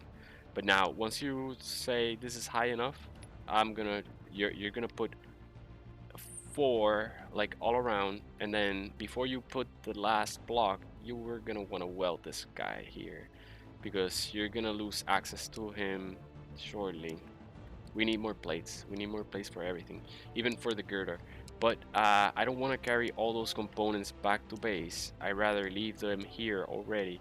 So what I'm gonna do is I'm gonna find this guy, get 1 steel plate from it, and then place the wind turbine, and I'm just gonna tap the welder and notice that everything left my inventory. Everything that I had to build this left my inventory is now there. Even though this only has 2%, I can keep welding up, but like right now my inventory is clear. I can go back to my respawn pod. So if you're low on hydrogen, you don't have to stay to weld it, to empty your inventory. Just point tap at it, and it will have emptied your inventory, and you can go back to your pod. And I don't need all those components anymore. I will need plates. I need a lot of plates, but we don't have any more ingots. So let's change now, finally, and start over there because we should have. Oh my. We don't have any plates. Well, that's easily remedied. Let's get more stone.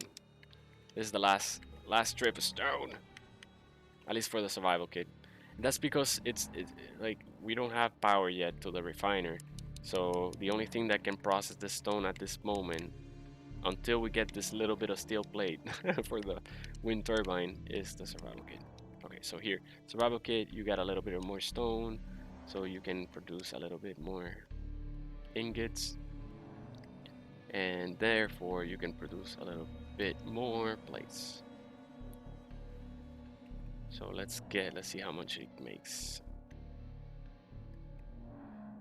Now let's let it finish because there it goes. 8, 700, 6, 5, 4, 3, 2, 1. And it's done processing stone. And now it's gonna process as many plates as it can. Go ahead, do it. It's very slow at doing it. That's why you wanna get away from the survival kit ASAP. But sadly, we do need it because we don't have enough plate for the wind turbine yet. I used it up in the scaffolding. That's the one bad thing about using the build planner, that you only get like exactly the amount of components that you need. If you need a little bit extra, make sure to queue them up yourself manually, because yeah, this is gonna happen. Okay, so we're flying back.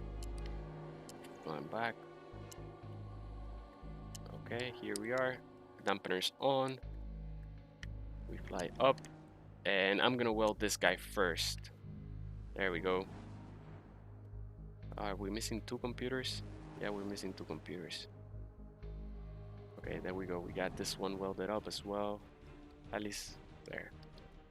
Wow, exactly. We were actually missing 1 single plate for 100%. Okay, we cannot go through this hole. I think we can leave things here. No, because it's not powered. I cannot pass items yet through it. Okay.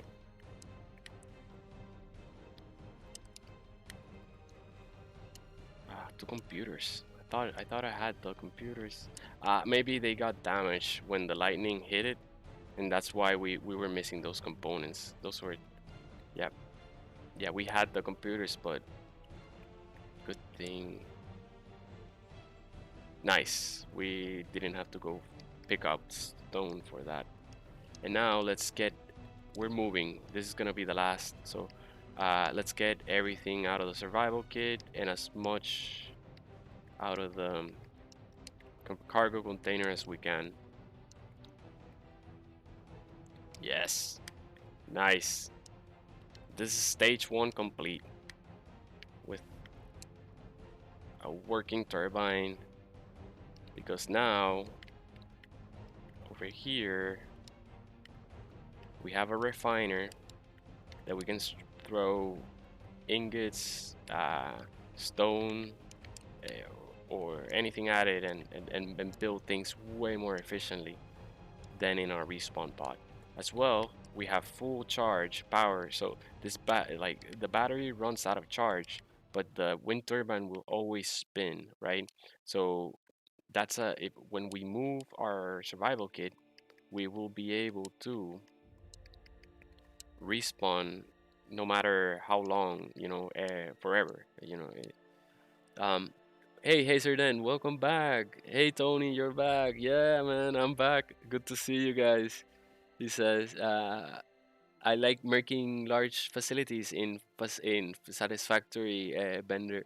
Nice, man. I saw one on YouTube that it was just massive, and I also love, like, even the character when he jumps, the animations of the arms and everything. It's well polished game. I it was pretty impressed from the little I still seen. I want to see more. Probably get into it. I've gotten into all of them, like Grounded, the ocean one. Oh my god, Subnautica. Like I love them all. But I got to stream No Man's Sky and this one. But yeah, maybe get into Satisfactory shortly. Still, at least for now. Like, oh no, it's the gravity. Oh, connector. No, it's fine. Like, I still have battery. What's wrong with my? Okay, we still have battery. I'm restarting my controller. There it goes. Okay, we're good. All right. So the gravity in Perta makes the dampeners take longer to slow you down. They need 17% more time than they usually do. So when I think they're gonna be snappier in stopping, they let me down and I hit the floor. But no matter, it's no problem. Here we go. We got all the resources back. Here is our our location. Let me get rid of the body GPS marker. Let's go in here. Oh, cannot see anything, so let's turn the lights on. And then let's drop everything. It's already gonna start refining the ingots for us. It ran out of space. Okay, so that's one thing. Notice we're running low on space. So how are we gonna remedy that? Well, we're gonna build a storage box. We can drop our components in the assembler. It has 2,000 liters of storage, so you can store things there. Refiner did. Oh wow, doesn't want to accept the gold because gold is heavier element. eh, the basic refiner is not able to refine it. I forgot about that. Same with uranium. So let's bring the gold back to the one storage container we have so that it's not occupying our inventory space. But yeah, that's one thing to note. The basic refiner is limited in the amount of resources that it can process. So let's drop that in the medium cargo, and then let's recharge our hydrogen. No, our hydrogen is fine. Let's get the interior place. Do we have interior place here already? No, we don't. So we'll build them over there. Let's get the ores, except the ice, the lithium, and the gold. So all the iron. Let's get the large shield tubes. We can put them in the assembler. And let's leave everything for now because we don't have a generator. This is the only generator we have. And we don't have a cargo container yet to store the things we cannot handle. Oh, we do have a ore detector here we can bring. That's it. Let's leave everything else behind, and we're ready to stay in our iron deposit for a while now. Unless we need to recharge. I don't know what would. You see, yeah, it takes a little bit to stop. So I'm now gonna stop horizontally and not vertically. I used to kind of like stop as I was approaching the ground, but now I'm gonna stop and then approach the ground. Just, oh, nice.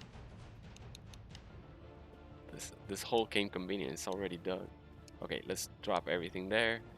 So now it's gonna process all that iron, which is awesome that we got from the meteors, and it's gonna give us plenty of steel plates and everything we need. It's about to get really efficient now. Hopefully, right? Okay, first thing is cargo. We need a cargo container. So let's just don't build things by hand. Notice that the items, the assembler, the refiner, and the wheel terminal were still in our build planner. So I press Y to clear it, and now I look for the small cargo container because this is a small but it's a large grid. Okay, so I press Y, I mean X, and now it's in my build planner, and I can either withdraw the components needed, which I did, but the first component I need to place is an interior plate.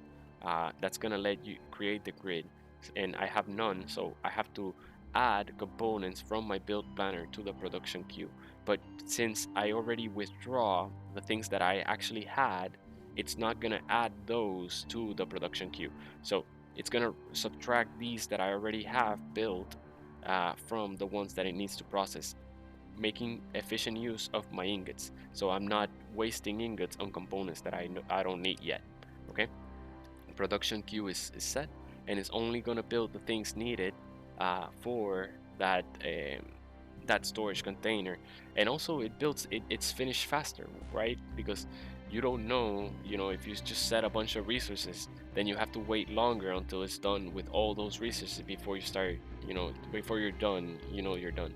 So you also don't waste energy or time building components that you don't really need. Yeah, efficiency is the game here.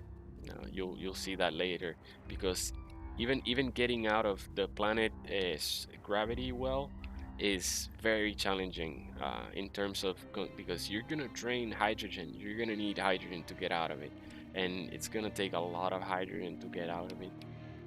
Plus, once you're in space, you're still gonna need hydrogen to move around. So if you wasted all your hydrogen on your exit, then you're stranded once you reach outer space. You know what I mean? But yeah, let's keep waiting. We have the interior plates. I think we are good to start placing things. Uh, there we go. Small cargo. And let's see, let's withdraw any that it still has. It couldn't withdraw a bunch of them, but there they are. It's fully built, and we didn't even have to think about the resources. And also your inventory is back to 0 and empty as well. You don't have extra components that you now need to find where to store them and stash them. Uh, so therefore you keep your inventories empty, and that's also good because if you get raided, you also don't have a surplus of components to give to your enemies. But yes, we have a storage container. Now we can fully move. We can move entirely, but don't move entirely until you have more turbines, because for each block you place, you start draining more power. And if we move the generator and we move the survival kit, this wind turbine is not going to be able to power the whole grid. So if everything, you'll have to then turn off the refiner and the assembler in order to keep your survival kit powered, because if your survival kit runs out of power, it's not gonna let you respawn, right?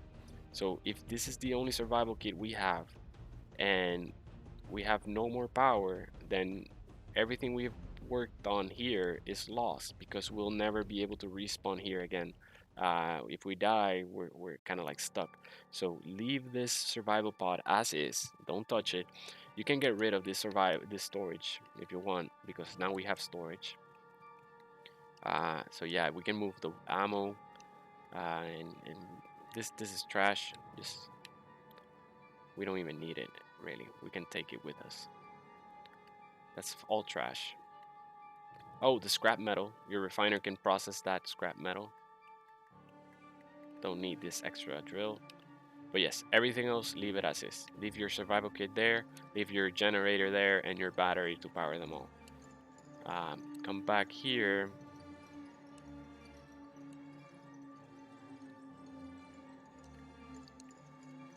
Okay, and we're good. So we have brought, now with the cargo container, we have brought everything from ours. So if anyone gets over there, it's just empty as well. Uh, you see, the basic refiner was able to take the scrap metal and process iron out of it. Now we're ready. All we need is to drill in there. And since we built a refiner and an assembler, we also unlock the pistons. Yeah, pistons, rotors unlocked. And also we have the drill unlocked. We don't have a welder or a grinder yet because we still need to build the drill. Okay, but before we attach the drill, and since we already have quick production here with a refiner and our fancy assembler, which I'm gonna paint. I wanna paint because we're fancy like that. This is my paint. This is my favorite paint because I like shiny things. And I like it too because it's kind of camo. It gets the color camo. It gets the color of the surfaces around it. So if you're in ice, it becomes like a blue hue metal, reflective. It's shiny and reflective, but ice is shiny and reflective too. So it tells pretty good this color. It's part of a DLC, so you'll have to buy it. But either way, I like it. So let's keep with that color. And before we place the piston or the drill, we're gonna place a sorter. This sorter is gonna drain everything out, and it's just gonna stay there forever. So otherwise, we'll have to grind things out in order to place the sorter later. So let's do it now. Let's get. We'll need an interior plate first. Oh my god. Here we go. Interior plate. Forgive my blasphemy. This way. Oh yeah. Okay, motor, interior plates. So now at least the build planner knows what we had versus what we don't have. So let's keep using. Okay, now done. All right. So everything is in here. Let's move this out of our assembler and into our basic components. So now notice that we have an attachment that we can also snap things. Like when we scale up, I can attach a very large cargo container here and the sorter will still drain ore into it. So that's the idea of it, to have this ore here, this sorter. Think of a sorter as a drain. It's gonna drain things. Okay, so now I now have to build the remaining components. I don't have any more, so I add it to my build planner. Make sure it's the only thing in my build planner, and then set it, add them to the production queue, and then it's just gonna build them. The assembler is gonna be not as quick. It's faster than the survival kit, but still not a permanent solution. So we want to build the end stage, the final stage of the refiner, and the final stage of the assembler as our next chore. Like the next stage is to replace the refiner and the assembler with the big refiner, which by building this refiner and by building that assembler, we unlocked. Let me go outside. Let me go outside so we have plenty of space. We unlocked the large refiner, which is this one. Okay, but look how much it needs 1,100 steel plates, 20 metal grids, 20 large steel tubes, which can only be built on the well, the basic refiner can process cobalt, which is needed to build the metal grids, and the basic assembler is the one that can produce the large steel tubes and also the metal grids, the final product, the metal grid out of the cobalt ingots. So therefore, in order to build this is the final stage assembler. And notice these small ports are for attachments, attachment modules. You can attach modules on either side. Notice the difference. There is also a large conveyor port, but it has an inner square, a small inner square, versus this one doesn't. This medium cargo doesn't have an inner square. This one does. You see, that's because you can attach as a module in it and use it as an attachment. And it took me a while to figure that out. I thought you can only attach on the small ones exclusively. So that you can, and we still don't have the speed module unlocked. That's probably because we have to build the assembler first. So, but that's the next step. That's what we're working towards now, to build a large refiner, and it also supports attachment modules. That's what those ports are for. So it supports 4 modules. And the other thing is we're gonna build the refiner, but as we said, we're gonna build a rover. So why build the refiner here in this patch of sand while we can make it mobile and attach it to build it on top of wheels and then move the refiner to the resource, harvest the resource, and GTFO to another resource, process that one and keep going.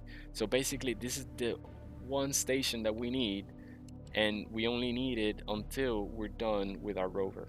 We're gonna leave it in the ground because if our rover breaks down or fails or anything happens to it, we'll already have this starting point to come back to and build another rover. and try again. Okay, so that's the concept. So don't do things twice. Dry code. Don't grind up the sorter and the small container and the basic refiner and the basic assembly. Leave them here, and then get away with your rover. Find another resource. We'll leave our survival kit here as well. But yeah, so if you die, you respawn here and then build another rover and keep going. So yeah, that's the idea. The sorter, we gotta configure it first. We're gonna set it to blacklist. So blacklist is a filter. If you can set it to whitelist or blacklist. Whitelist is gonna only gather the things you set on the list. So at this point, if I set it to whitelist, it's not gonna get anything because it doesn't have anything on the list, right? So it's not gonna drain anything. I would have to manually set, oh, whitelist ore, whitelist ingots, whitelist components, whitelist whatever. But right now I'm gonna set it to blacklist. So if I want to filter out something, I'll set it, I'll filter out, but otherwise I'm gonna drain it. So that's why I said blacklist and drain all, and it's gonna get everything. But because if I put, say I put a bunch of pistons and I'm like 100 meters in the ground, really far away, I don't want to fly back all the way here past the sorter so that I can drop like leftover components. I want to put a container at that point and have those components be drained all the way back to the component like sorter or storage next to my assembler, where my assembler also deposits components too, and all the components are in one single container. So you'll see that in effect, but that's why I'm putting the sorter to blacklist, so that it doesn't matter how deep I am, it can get all the resources back up to my base. That's the short answer. Sorry for that long explanation. Okay, so next we're ready. We have the sorter. Now we're ready for one piston and one drill. So one piston to the Q planner. Oh, my sorter is still in the Q planner, so let's get rid of it. Let's add the piston, and then let's go and add a drill. Oh yeah.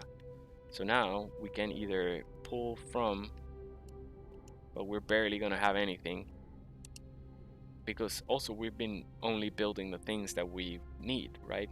Not extra. And then we add the rest to component to the build planner. That way it didn't have to build these 6 large steel tubes or these 9 motors. Uh, it gets useful when you're building even larger things. Like you'll see when we start building the rover, we'll have like 7 items in our build planner, and it's efficient. Like if it tries to build for example, if you have already 300 steel plates and you queue up a large refiner, like you can save a ton of time and plates if you don't queue those 300 that you already have built. So in large blocks, it's pretty convenient. Uh, I found it to be so, but it's up to you. It's all tips, you know. If it seems like a waste of time, then don't do it. But I think it's helped me, so I wanted to share, right? Right. Shut up, Antonio, and build. Okay. Piston. Piston. Fits. Awesome. Let's weld that up.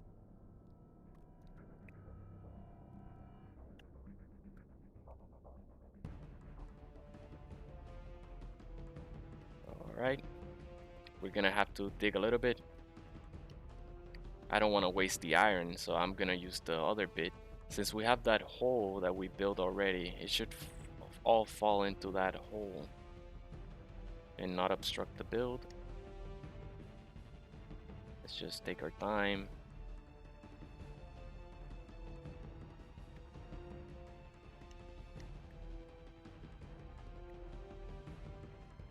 Alright, that's a lot of time, really. So let's use the other. I don't mind if we waste a little bit of iron now. We have our drill, and we'll have a surplus of ore, even if we're getting stone and not iron. I'm clearing space for the drill. Before we can place the drill, we have to add a piston head. So open your piston by clicking this uh, blue panel on the side of the piston, and click Add Piston Head. That adds up piston head blueprint kind of thing. You'll still need to weld it.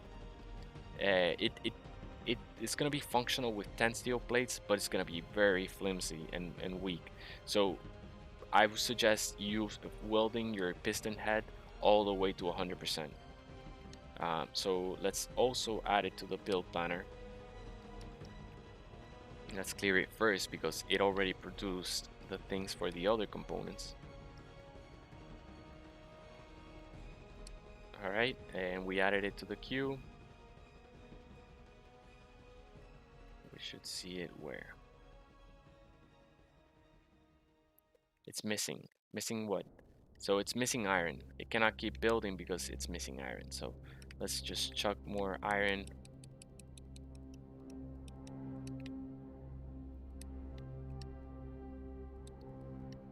Gotta be careful with the jetpack because remember the way out of this cave is flying through the ceiling.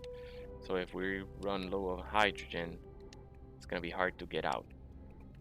You can by drilling, assuming you have energy to power your drill, right? So that's another caveat. Uh, you should not run out of power. Okay. And you can also put a cockpit. Very soon we're gonna put a cockpit here so that we can recharge our power suit by just jumping in the cockpit. Then we have a generator generating oxygen, and we're gonna be able to replenish our oxygen and hydrogen just by sitting on the cockpit. So that's gonna be very convenient. If we need to AFK, we just sit in the cockpit and survive. So that's a lot of iron that's processing. That should be plenty. That's why you want to harvest iron instead of stone ASAP, because most of the things you need are only gonna need iron. Look, only the computer needs silicon, and look how little silicon it needs compared to the iron. So pretty much at the beginning, all you need is iron. So yeah, stop getting stone, get iron ASAP. And then let's just wait for those components. Here we go. We got the steel tools we needed for this guy. There you go, 100%. Now we can keep drilling. I noticed that we are low on iron, so let's not waste it, right? Let's just keep drilling for it. But remember, your drill is gonna drain a lot of energy. So if you're like using it for extended amount of times, um, you wanna keep an eye on your energy. Ooh, my stomach's rumbling. But it's about time. It's perfect because once we set that drill, I'm gonna take a little break and I'm gonna just leave that drill extending at a slow speed.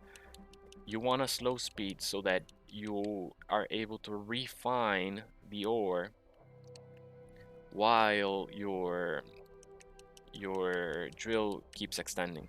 If your drill extends, your piston extends your drill too quickly, and you don't have enough cargo to process all that stone, to hold that stone, or the refiner speed to refine it, and it gets full, it's gonna be wasted. Your drill will keep going, but it's not gonna be able to gather all those resources.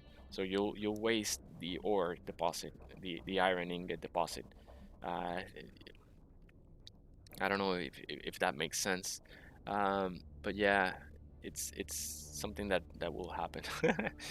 But yeah, let's keep going. Let's keep going. We almost got it. Got a bunch of iron as well. We'll need that for the drill. We still cannot fit a drill. I know because drills are big. Let's see. Yeah, we'll still need to go. Oh, okay. That's it. We're gonna drill with the large one. So I guess an update might be go farther away. Like when you find your ore, the wall, the side wall of the ore deposit, go a little bit farther away so that you don't have to like drill into the ore vein just to fit your drill. You drill, but you drill into the stone.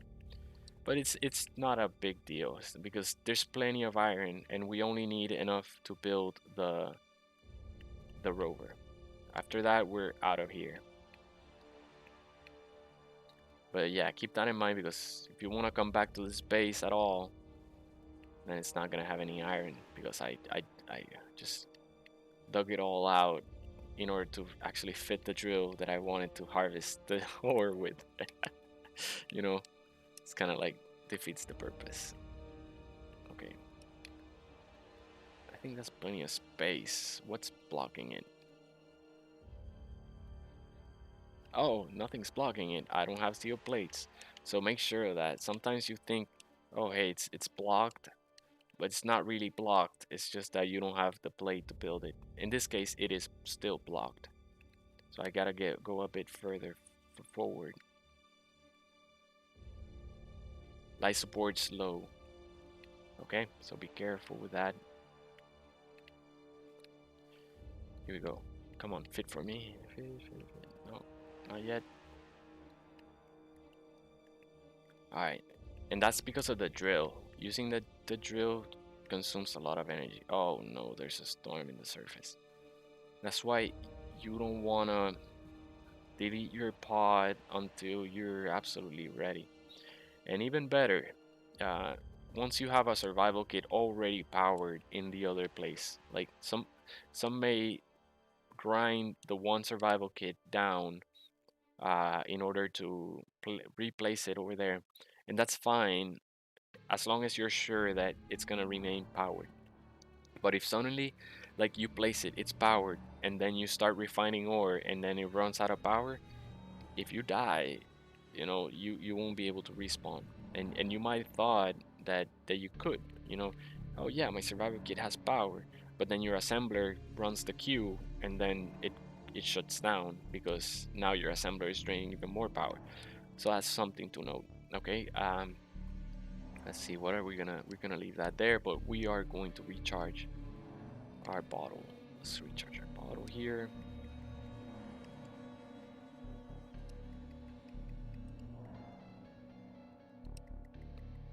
Let's leave the ice. Awesome. Okay, now we're good to go. Full on energy and hydrogen. We're ready to go back to work. Okay, stop. Damn it. It's the the gravity throws me off, man. I'm used to the the the gravity on Earth.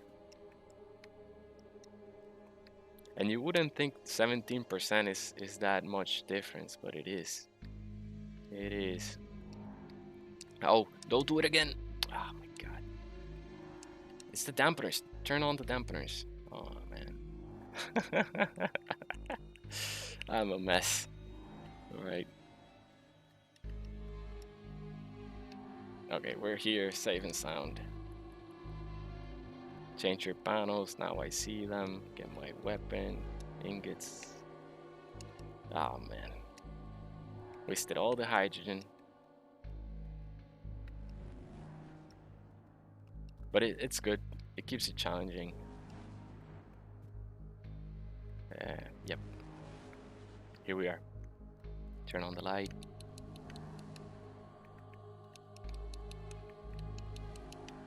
Put your items there.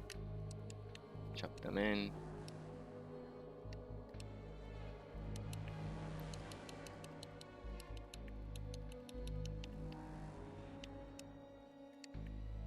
Yeah, but that's way more efficient than the survival kit because we're actually chugging in iron, not just stone. The survival kit cannot process stone, right? Oh, there's a little bit here. This little box hole may be the thing that's blocking the drill. You never know. Let's get rid of that. Let's see if we can get rid of it. Yeah, it's blocking me. Like, I'm able to hit it. But I'm not able to clear with the drill. There it goes. It's gone. Let's see if we can fit the drill now. The early game is a bit annoying sometimes, but once you have this industrial setup going, you're just building, and everything else is being gathered for you. All the resources gathered for you. Luckily, this is a big deposit, and I have not just wasted it all just trying to fit the drill.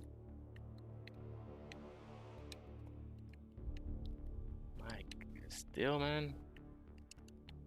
It's clear here on the top.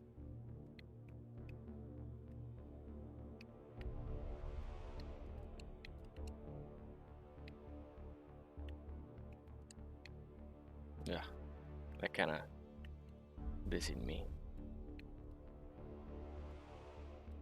Oh my. Alright, here we go. Let's keep drilling on the side.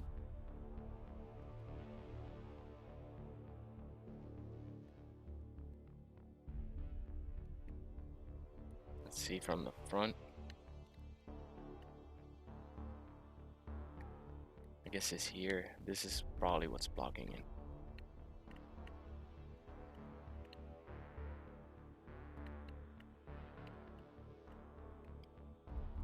Alright, hopefully now it'll. Oh my god. This. Ah. Okay. Getting annoyed. It's just I'm trying to not dig the entire iron just to fit the damn drill. Yes! Finally the drill is placed.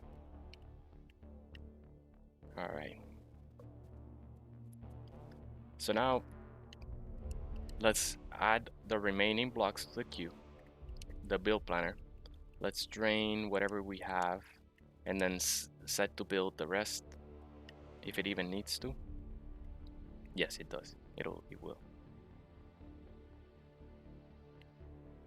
Okay. Let's keep draining. Looks like we have everything.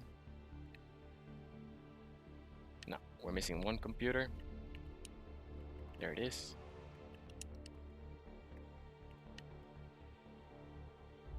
Nice. We have a full-fledged drill. Hey, nice, nice. Okay, so let's first thing turn it on, because even without moving, it's just gonna it is gonna be able to get resources around it. Now, before I do much else, I want to queue up a bunch of steel plates. Are you missing anything?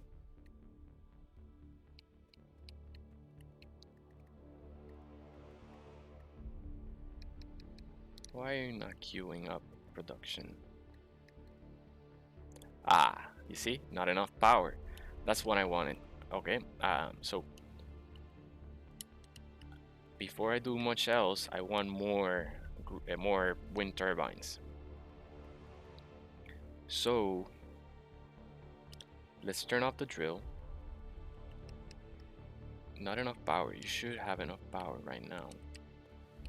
Well, wind varies throughout the day. So it looks like right now we're not, like, it's just not blowing, you know.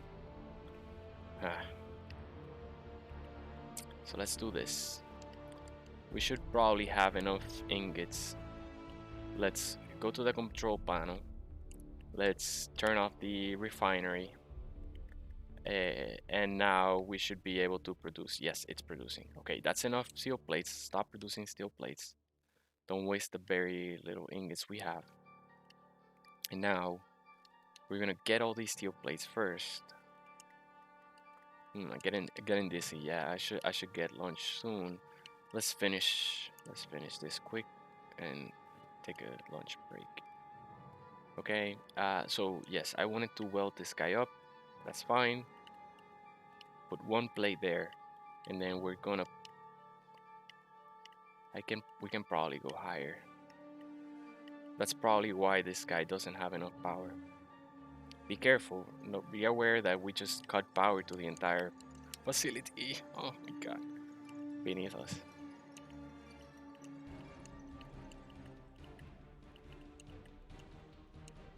Okay. should be fine. Wind turbine again. Immediately place it back. ASAP. Come on. It doesn't matter. The survival kit is in the battery. If we die, this is gonna be fine. Okay. Now, let's. Yeah, that's spinning way faster than it was earlier. So it has better clearance.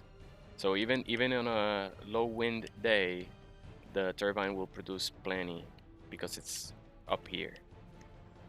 Ah, I forgot to weld this guy in the middle. Yes, we have enough plates for it. It's just you won't get access to it later. Like right now, the welder will only weld every other box except the one there in the center. But yes, we're good. You need either interior plate for this. Let's get this little. Wait, oh that's fine. Interior plate, one. I'm in the way. Two, three, and four. Remember, we're about to build a rover, but it's gonna be unpowered when we do so. So we'll need to recharge it before we head out. Um, and this is how we're gonna charge it.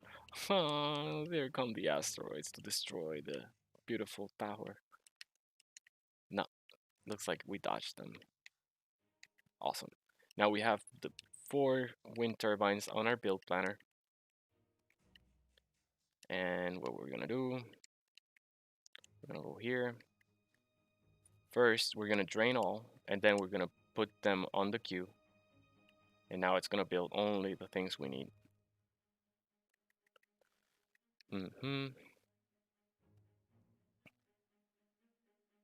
At this point, let's try turning the refiner on. Yes, it does have enough power now for both the refiner and the assembler, plus the sorter. That's another, the sorter is on. Do you have enough power for the drill? And we do. Now we have power just by raising that wind turbine a little bit higher. Now we have power for all 3 on a low wind day. Oh, sorry. Yeah, refiner is refining.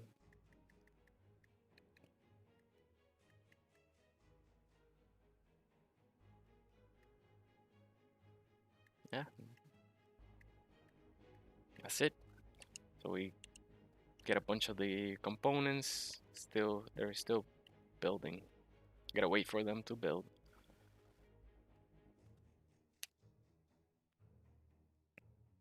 Welcome, guys. Hey, Enix. Wind turbine goes spinny, spinny, spin.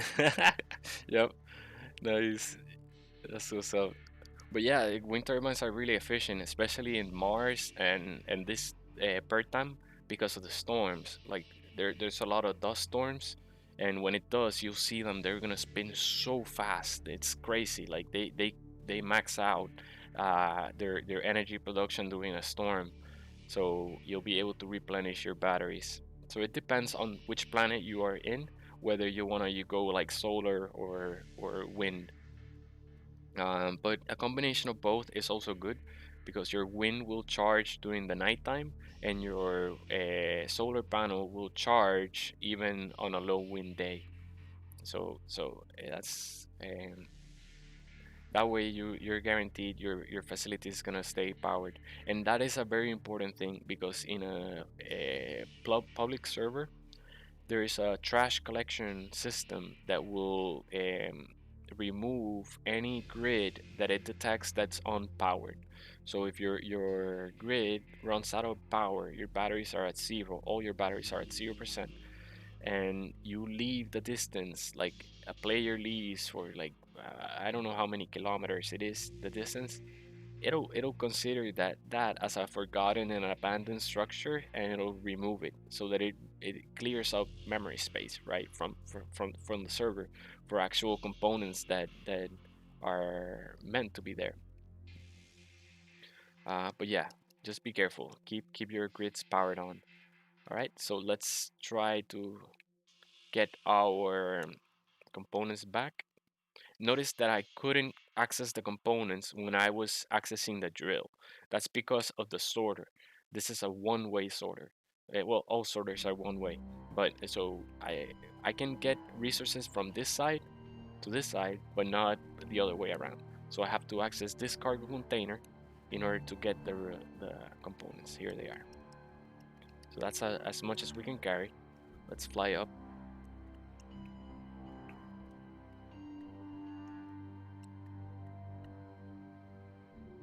It's a very low wind day.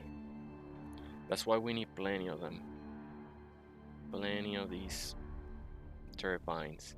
That'll guarantee us full power. But that's also a thing to note. Your enemies, even if you're offline and they cannot raid you. Say for example you have a ton of turrets, right? But they see that all you have is a wind turbine. If they take down this turbine, this tower, right, from afar with a rocket or something, and they come back in a day or two, most likely than not, if you haven't logged in and fixed it, your facility, no matter how many batteries you have, it's gonna run out of charge because there is no intake, right? So that's why another reason why you want to mix and match solar panel and wind, so that it's not quite as easy to take down your entire energy supply. If and yeah, because they wiped you. If you know, they managed to get you to lose power to your base. The trash collection will wipe your building away. Yeah, don't let that happen. Where's the exit? Oh yeah, I gotta go eat something soon. Not this one. Yeah, it is. But yeah, this is an optimal setup, like because wind turbines do get obstructed by other blocks that are near it. So building them in this pattern, you'll be able to uh, build them very close to each other, but at the same time not have them obstruct one another. So here we go. This one is fully welded. Oh my god, energy is low, health is low. Nice. Full power. We do want to weld that tower so that everything is not just being held by one single steel plate. That's easy. Oh my, oh my. Danger, danger.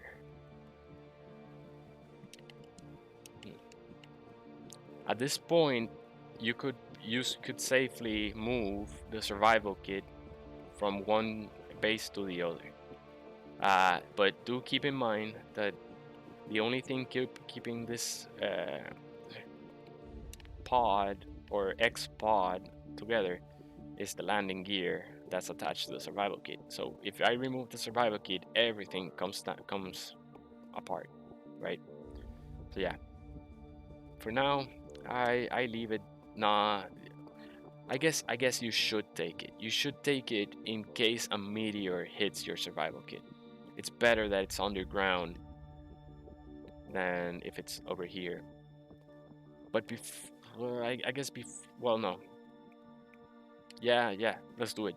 Let's do it. Let's see. If I mess up, I mess up. Okay. Okay. I'm out of space. We gotta move the bottles and the ice first.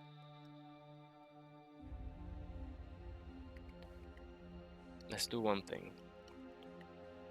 Lightning is more likely to hit the tower than it is to hit the survival kit.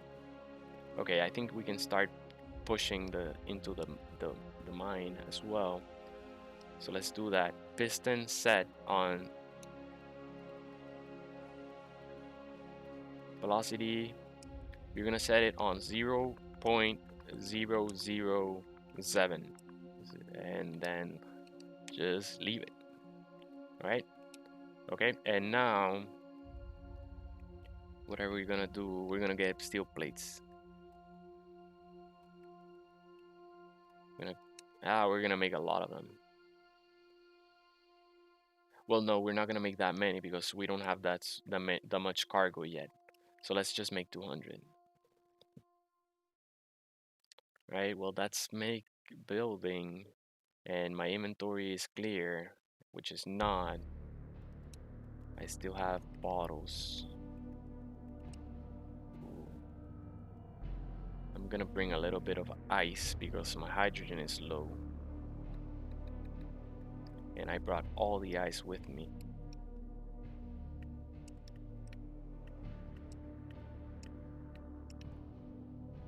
Okay, respawn pod.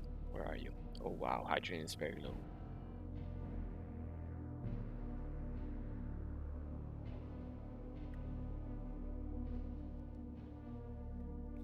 Right?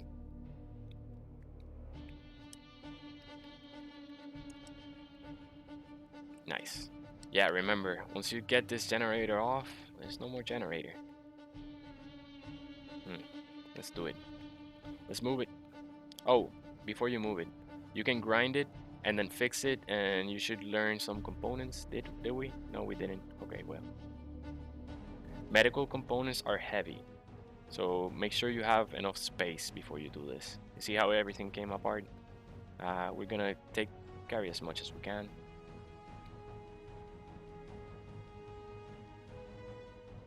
Also, once you grind the battery, you don't get back the power cells. Notice that that's the valuable component of the battery.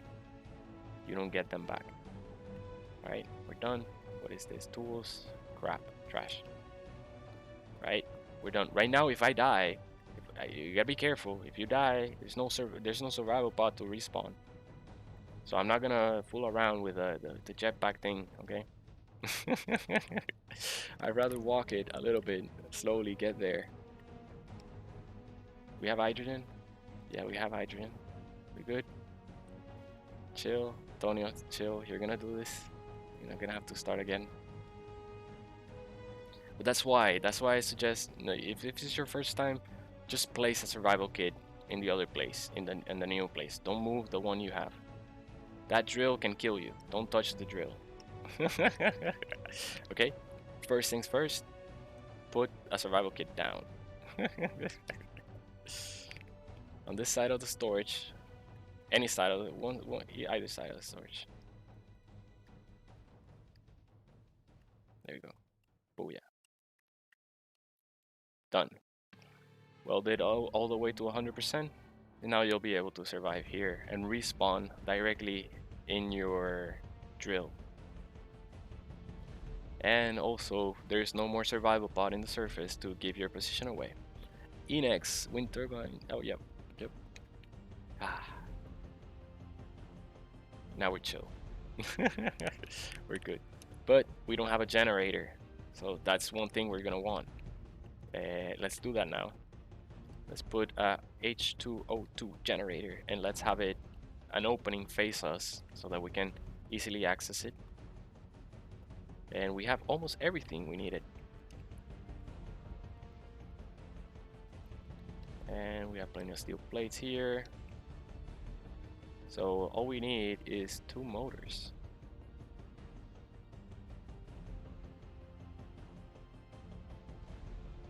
Alright, let's get those 2 motors. There's an opening for the cargo here in the top. Production, just make 2.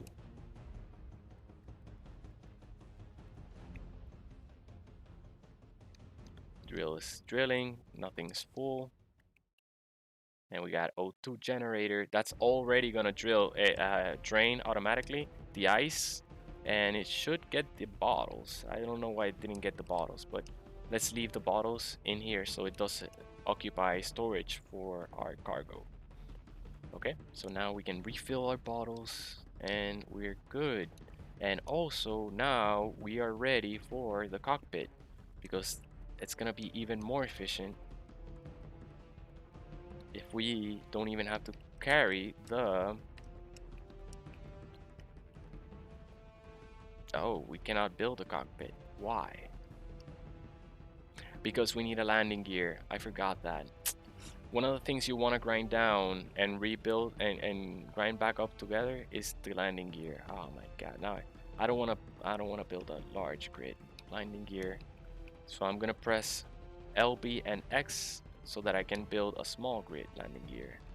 See where it fits. There it goes. There it fits. There it is. Oh my god. Let's get the build planner, target it, and then get the components, and then produce the rest of the components. Oh no, no, no, no, no, no, no. It's trying to build. That's why you gotta make sure that your build planner is clear before you set it, click the production, because if it's not clear, it's gonna put everything again. Okay, there it is. Now it's clear. Target this guy. Gather. It still needs the one motor. One motor. Build it past functional. There we go. Unlocked everything. Unlocked new blocks. It's annoying, the progression. You can turn this off. You can turn the progression off if you don't like it. But I wanted to leave it on so that I can show you how to deal with it, right? So you'll land on public servers and they'll already have production on. Why don't you want to place? You should be able to place. Okay, you'll place there. Is it the stone? I guess it's the stone above.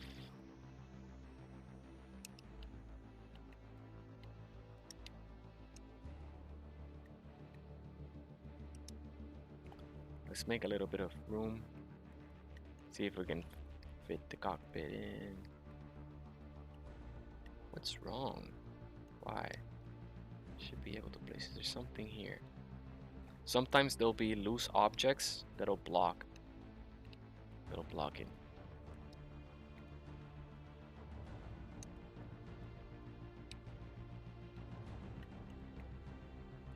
Oh well.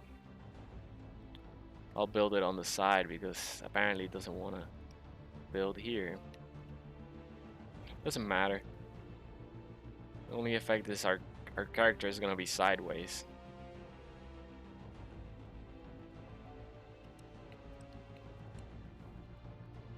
And then build planner, clear it. It's clear. Get it. Okay.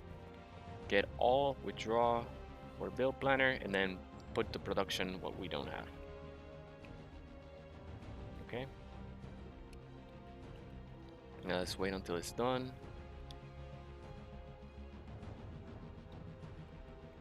Yeah, if you wanted to log out at this moment in a real server, you need to log out in a pressurized bed or like some kind of like furniture that in an area that's pressurized, because you need to sit down in order to recharge your energy, and the pressurization will like refill your oxygen. Okay. All right, nice. It'll refill your oxygen, so you won't die because your character is gonna stay there until you come back. So you don't want him to die while you're away, right? So yeah, you could stay in this cockpit. Since we're playing a single player, it doesn't matter because the world stops when you log out. But in a public server, time won't stop. So there, we can just notice our energy is being refilled. It would also refill our hydrogen and our oxygen. And at this point, we could log out, and we'll be fine. Let's check on our piston. Our piston is extending, and we can check the distance, position 4.0 meters. So it still has 6 meters to keep pushing into the wall before it's done. And notice that space allows us to put another piston. And then, so the idea is, retract the piston, remove the drill, place another piston, replace the drill, and then push them both. As long as the pushing speed is 0.007 combined, so if you have 2 drills, divide that by 2, 3, 4, even 7. You can put them all at 0.0001 speed. I mean, two decimal zeros. Just remember 007. So 0.007, and that's the speed, combined speed, in order to push into a vein and have a refiner process it without wasting resources. Um, but yeah, I think if you use less drills, you can go faster and stuff. But I usually leave it there, and I make sure. Next thing before we log out, let's use a bunch of steel plates. Let's make sure while we're offline, before we log out,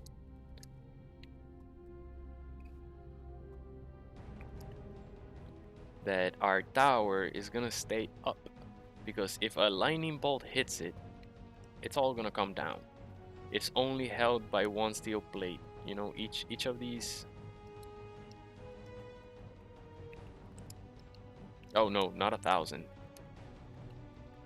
Yeah, all the iron we're getting is gonna be turned into steel plates exclusively. Production. Let's make 200 more. By this time, there's more steel plates, so let's get it. Okay, let's keep welding the tower. Oops.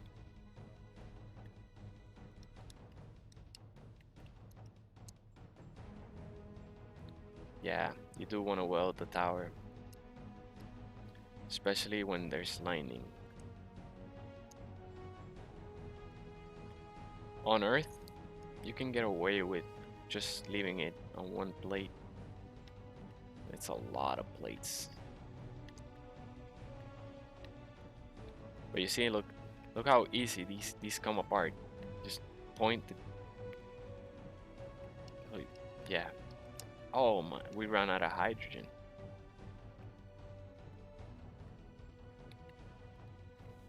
Okay, back into our hole. But now we can just jump in our cockpit and get hydrogen back. Plus, we don't have to run around with a bottle in our inventory occupying most space just to be able to fly around. We need more plates. Keep making plates.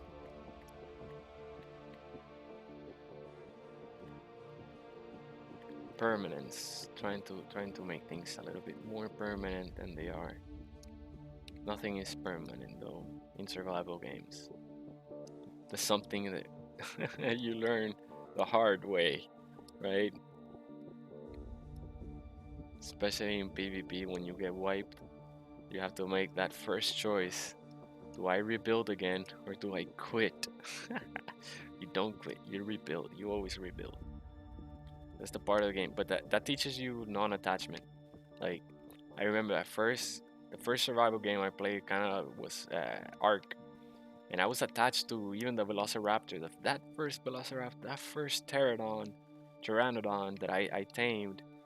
Man, that's the guy. That's the guy.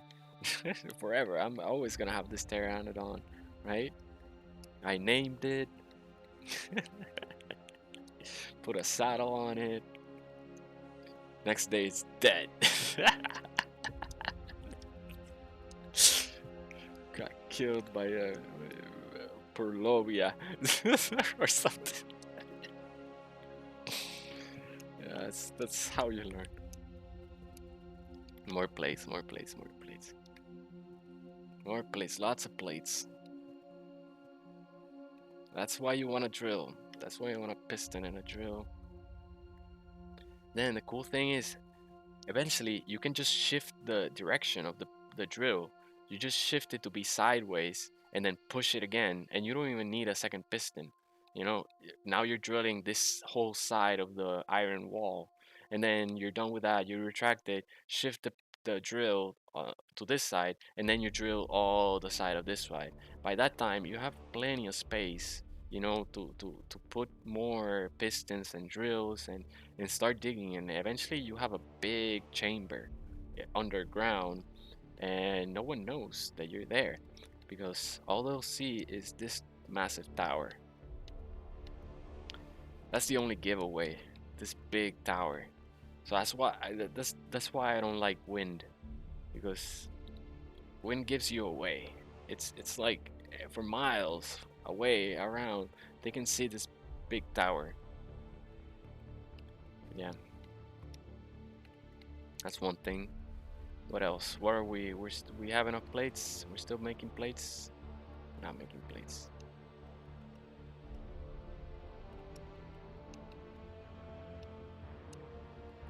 Keep making plates. Yeah, once we finish this tower with still plates, it's what I think it should be like your day one. Like you're good. You're good to log out, take a break, go back. Like set yourself to do kind of like all this from survival pod to wind turbine, refiner, and underground. Like underground survival kit, all that kind of stuff. Because at least you're not as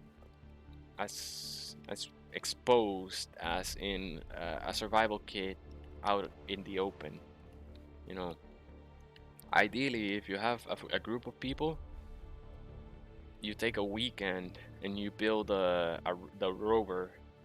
Like you build a rover, find a magnesium deposit, and you fill that rover with bullets, because nothing is permanent, but nothing is also protected until you have turrets, and that's something also you learn in Ark. Day one, you gotta race for turrets. That's the game. Oh, I'm gonna fall into the floor again. Oh no, no, no. Let's go back down. Yeah, there you go. Hydrogen. It's quick. It's really quick to refill the hydrogen when you have a cockpit, because you just jump on it. It's from 0 to 100 instant. Oh, now here it changed the color. I guess I'll show you this trick as well. So now I have this tower and it has two different colors. One before I selected the color, and the color that I actually want, which is the one I'm placing now. Nice, we're almost there. So what I do is you okay, let me go to the ground. Okay. Okay, we're back. We have tools, we have everything. You press the R and you press this middle hand and it'll remove the tool, right? But you don't have to remove the tool. That's just one thing. Okay, now press the LB and you see that you have a bunch of options that appear instead of the drill, the welders. Well, if you press R3, you also get another set. And in this set, the bottom option is the color palette. So you can select the color palette. And now, I don't know which color this is, but if I left click the thumb, I can use like an eyedropper tool, and copy this color. And now I can place it and recolor this. But I really want this color, so I'm gonna copy this color and then I'm gonna press and hold the right thumb and then just recolor the whole thing. Even the ground underneath. Right now I have this color in my palette.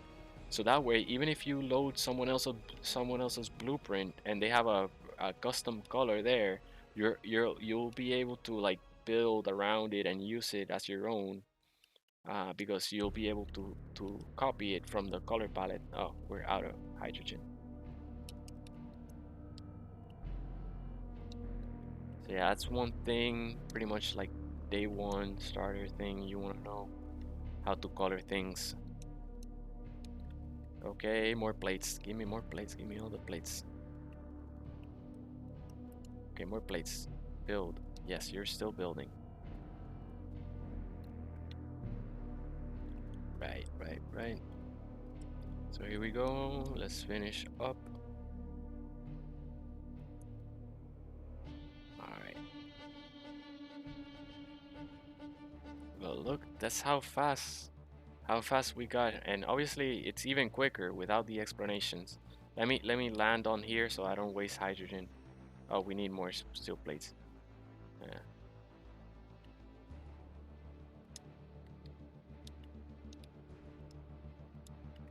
Okay. Also note that even if we weld these, it'll just take someone to grind the bottom piece off for all 5 turbines to come crashing down to the ground. Okay, like someone comes here and just like grinds this away, boom, everything falls down.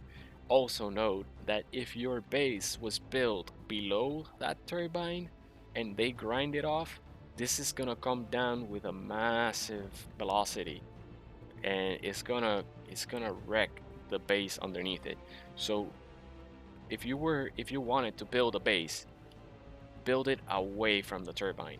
Like just start building plates, keep it connected so that power can still flow through the grid. But in case this tower falls down, drones are gonna come in and raid our bases. Meteors are gonna fall from the sky. If anything makes this tower come crashing down, it's just gonna fall on just empty sand. It's not gonna fall down on the ceiling of your base. So that's one tip. You don't want that to happen. Okay, so let's just finish welding up. We need more hydrogen. I guess you could get the tanks, but really you don't need to. It's because I'm flying so high up in the sky looking for this exit. Oh my god, where's the exit? Let me recharge hydrogen because I wasted a bunch of it. There's the exit. So yeah, that's why I'm running low so quickly. But normally you wouldn't run so fast.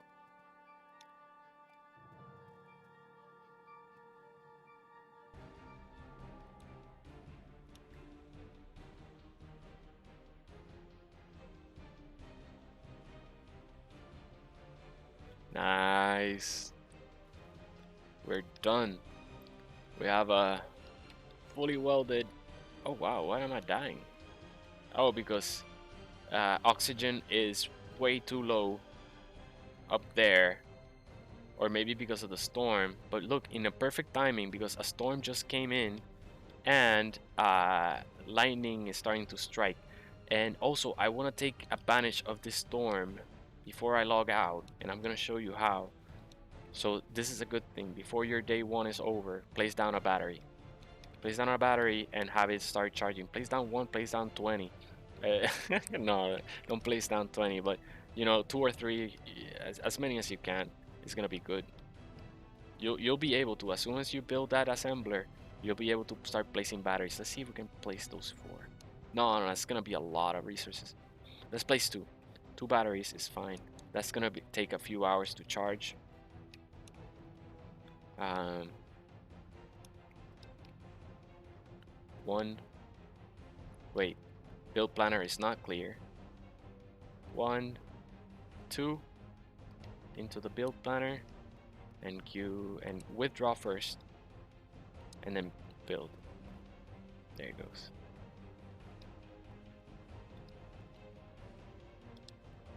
Yeah, you see, you don't even need that many drills. One drill, check this out, this is probably fully extend. Yep, fully extend. You're gonna reverse it, but you're gonna reverse it at a faster pace, obviously, because it doesn't need to drill through that. So just put it at 1, reverse it, and then you're back. Turn off the drill.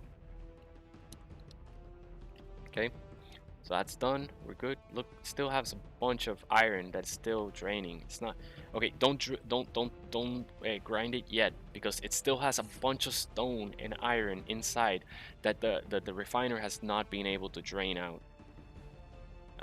So just leave it. Wait for it. What you could do is you can switch this left panel and then look for your storage container. Small cargo container. There it is. It's full. The container is full of ore. That's a great sign, okay? That's good. That's good. That means we need to upscale our cargo. Let's try to do that. And notice we have 4 metal grids for like two of them. So let's try to upscale. Let's see if we can fit. Switch back to our personal inventory. Then look for that interior plate. Alright? And then we're gonna put the cargo. We're gonna put the okay, let's put it here on top. Alright. Then build it, and then get everything that you have. Nice. Look at that. Batteries are almost built. No, lithium, stay in there. Oh, now it's full. Now I gotta carry the lithium.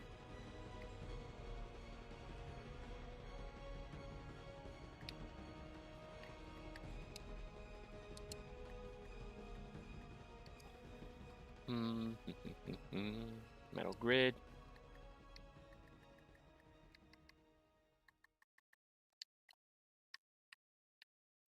Okay, let's clear the build planner and add that to the production queue as well.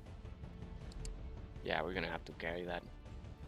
Alright, it's good stuff. Okay, so it looks like it needs silicon in order to build the computers and the batteries for these. I mean, in the power cells for the batteries.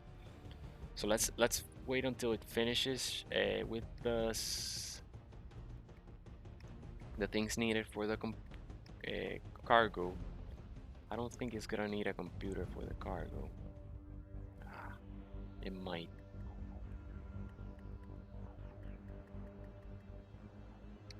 I can just withdraw. Can you finish?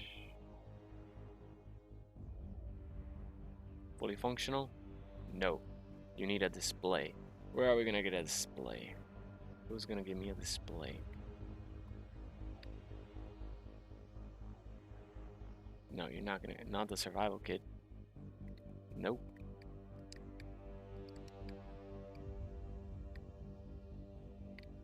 Alright, no one's gonna give me a display. Oh well, I have to queue it up. But we need silicon for it. How are we gonna do that? Well, it's easy. Silicon is super easy. It's part of the stone. Like, it'll come with the stone. As soon as it's done with the iron, it'll start processing the stone and it'll have silicon. And what we can do to have it process the stone first is to switch here in our inventory and then have our basic refinery here. The problem is we're full of inventory. Let's get this iron and see if we can take it out. What you need to do is empty the refinery of the ore you don't want and let it yeah, it's about to. There it goes. Now it's gonna process the stone. Nice. You can now set the other component, the other mineral in, and it should be fine. And you can just spam the stone in if you wanted to. From everywhere. Just switch this panel and then like spam the stone from the survival kit. So this interface is for passing materials or items and components from one inventory to another. At this point, I'm seeing, look, there's iron everywhere. This is good. This is good.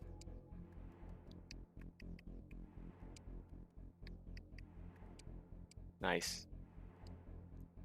So I just gave priority to the stone, even though the refiner on its own will give priority to the iron.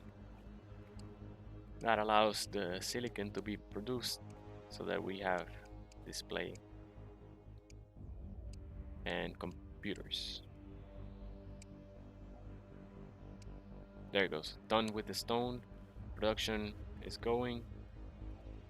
Missing item. Silicon wafer. Why? Got it. Well, right now all I want is one display. Come on, build me my display. There is the silicon. So if the assembler doesn't want to get the silicon on its own, we can select the assembler on this side, then select the refinery and manually move it. And there's our display. I don't know why the assembler doesn't want to drain. It's probably a bug. I have to reload or something. But the refiner should be able to drain on its own. Now I switch back to my inventory, get the display, finish the... Oh my god, I need the computers too. 1, 2. Awesome. 2 computers, 1 cargo done. Now we can support more ore. And also, let's bring back our batteries into the build planner. 1, 2. And let's drain whatever we can. There's nothing to drain, so let's just add everything to the production queue. There it goes. Components are getting built. Now let's check up our drill. Drill is empty, so we can shift its alignment or its position now. Otherwise, if I welded it before, like all the ore inside the drill would have like just fallen everywhere. So let's grind it down.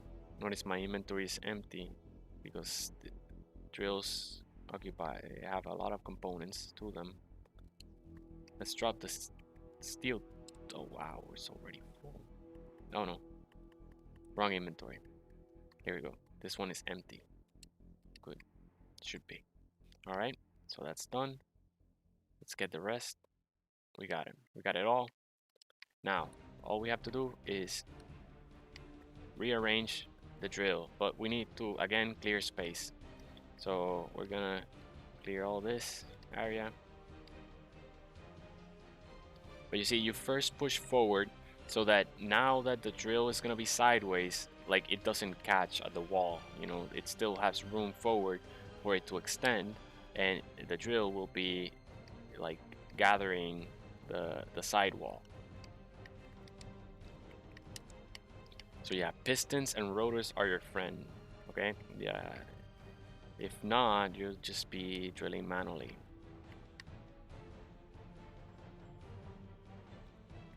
Plus, this is better than building a starship. Like, I've seen people that will build a starship first before they even have like,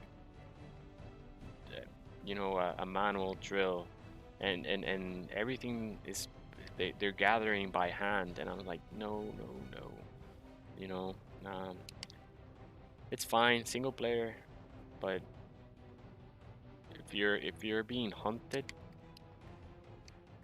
you're gonna be quicker, you're gonna be faster. Yeah, I guess it's all relative, you know. It's all about having fun. Not everyone needs to make min-max, you know, and all that kind of stuff. All right, boom, drill is done. Turn it on. Now it's drilling this way, and again, all you have to do is set the speed at 0.007. You think this is very slow speed, but you saw how it started to clog up really quickly, even though we had it at this very slow speed extending forward.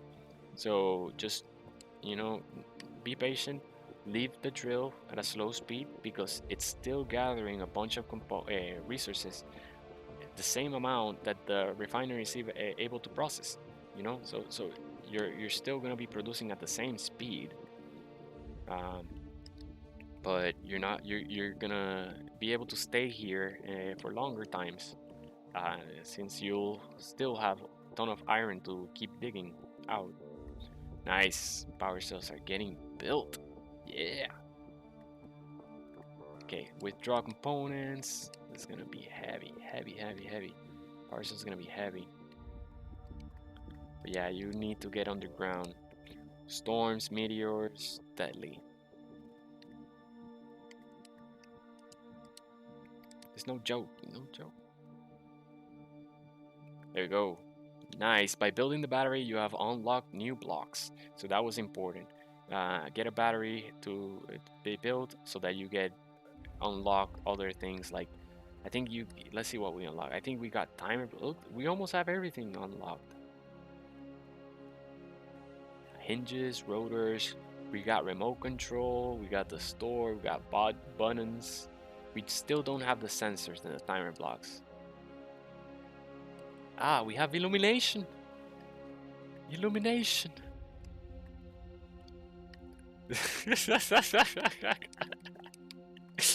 Ah, this is the happiest moment.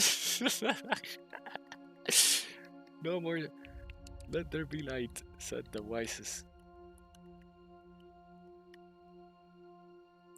Okay, so that is very little light. You'll notice that's very little light. Oh wow, that's nothing. Okay, but it's because you still have to configure it. Go to the interior light, all right, and then go to the radius and bring that all the way up. Now the fall off, you can reduce it so that it creates like a little bit of gradient effect. That's pretty cool. You can lower the intensity at this point. Doesn't have to be that bright. And what I like to do, I like blue light. So I like to remove the red and a little bit of the green. And then it's like a bluish light. That's a little bit nicer for my eyes, I think. And there you go. That's how you set up lights. So you don't need a bunch of lights just to illuminate the cage. You just need to increase that radius. And you can still play with the intensity to even make it brighter. But I think sometimes the intensity kind of hurts the eyes. I like it a little opaque. No, that's not the word. Partly lit. I don't know. Dim. Dim is the word. Dimmed. Yeah, see, proper English. What's up? Okay. Power cell. Production queue. Nothing's producing. There it is. Or the power cells. Alright. We got the power cells. We got more power cells and the remaining components.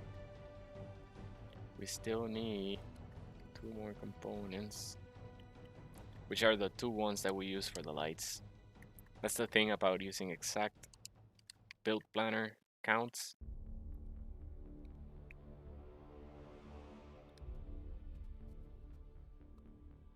Here we go. Nice. Now you should log out. Alright? Because when you come back, these batteries will be fully charged. You can open the control panel and it says fully recharged in 2 hours here in the bottom.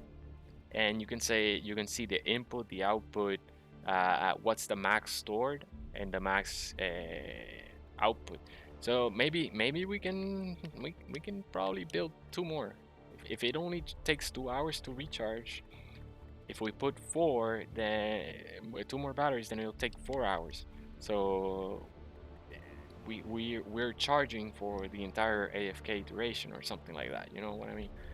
But honestly, I'm not gonna be offline for 2 hours. For more than 2 hours, I just want to have lunch and then I'll be back. So stay tuned for that. But I'm gonna leave it here. This should be your day 1. Drill, you leave it extending at the same speed. Your refiner will be refining while you're AFK. You could even leave things on production queue if you wanted to. Maybe, yeah, let's do that. That's smart. That's smart. Okay, let's. What is the most heavy item consumption? The item that there is, the refiner, and the assembler, the last stage assembler. So let's put those in the build planner. Let's make sure there's nothing in our build planner. Yep, those are the only 2 things in our build planner. And then we set them up for queue, and look at that. It's gonna take a long time to generate all those resources, right? So why not do it while you're AFK and your batteries are charging? So there you go. And just take a break here and then come back to fully charged batteries, a drill fully extended, ready to be retracted, pointed, and then extended again. Plus, since you're you're refining ingots, so the concept is ore occupies a lot of volume and weight, both volume and weight. Ingots occupy a lot of weight but little volume. Like, look at it, let's look at it. Okay, ingots, look at how much liters and kilograms, versus ingots, look at how much liters versus kilograms. 450 versus 62 liters. Okay, and then components, even less. Well, these ones are heavy, but occupy very little volume. So in these containers, weight is not an issue because they're stationary, right? So the only issue is volume. You want to take high volume resources like ore and ice and refine them while you're AFK into either ingots for later use, ingots are fine, or components. But be careful because some components, like the large steel tube, they have a high volume. And the power cells, even though they have a small volume, they have a high weight. So it varies. You'll get to know them. Medical components, same thing. I think they have both high volume and high weight. So canvas as well, high volume. So you gotta be careful and make sure that you don't clog up your storage containers by just because you decided to make 100 steel tubes. Just make the things you need. That way you don't have to deal with inventory management as much. So a little bit of planning and carefulness will save you from having to deal with the inventory. This looks like it's stuck, but it's not really stuck. It'll go. It'll keep going. Yep. Yeah, it's still drilling. It's just slow, very slow, so that it gets everything. Notice your cargoes. This one is starting to fill up with stone. See? Look, you can also look. The refinery is refining and it's not full. Then look. Let's look at the cargo. This is the one. It's already full. The small cargo is already full. And then we should see that this one cargo is starting to fill up. Yep, there it is. You see? 1700, 172, you know? So be careful.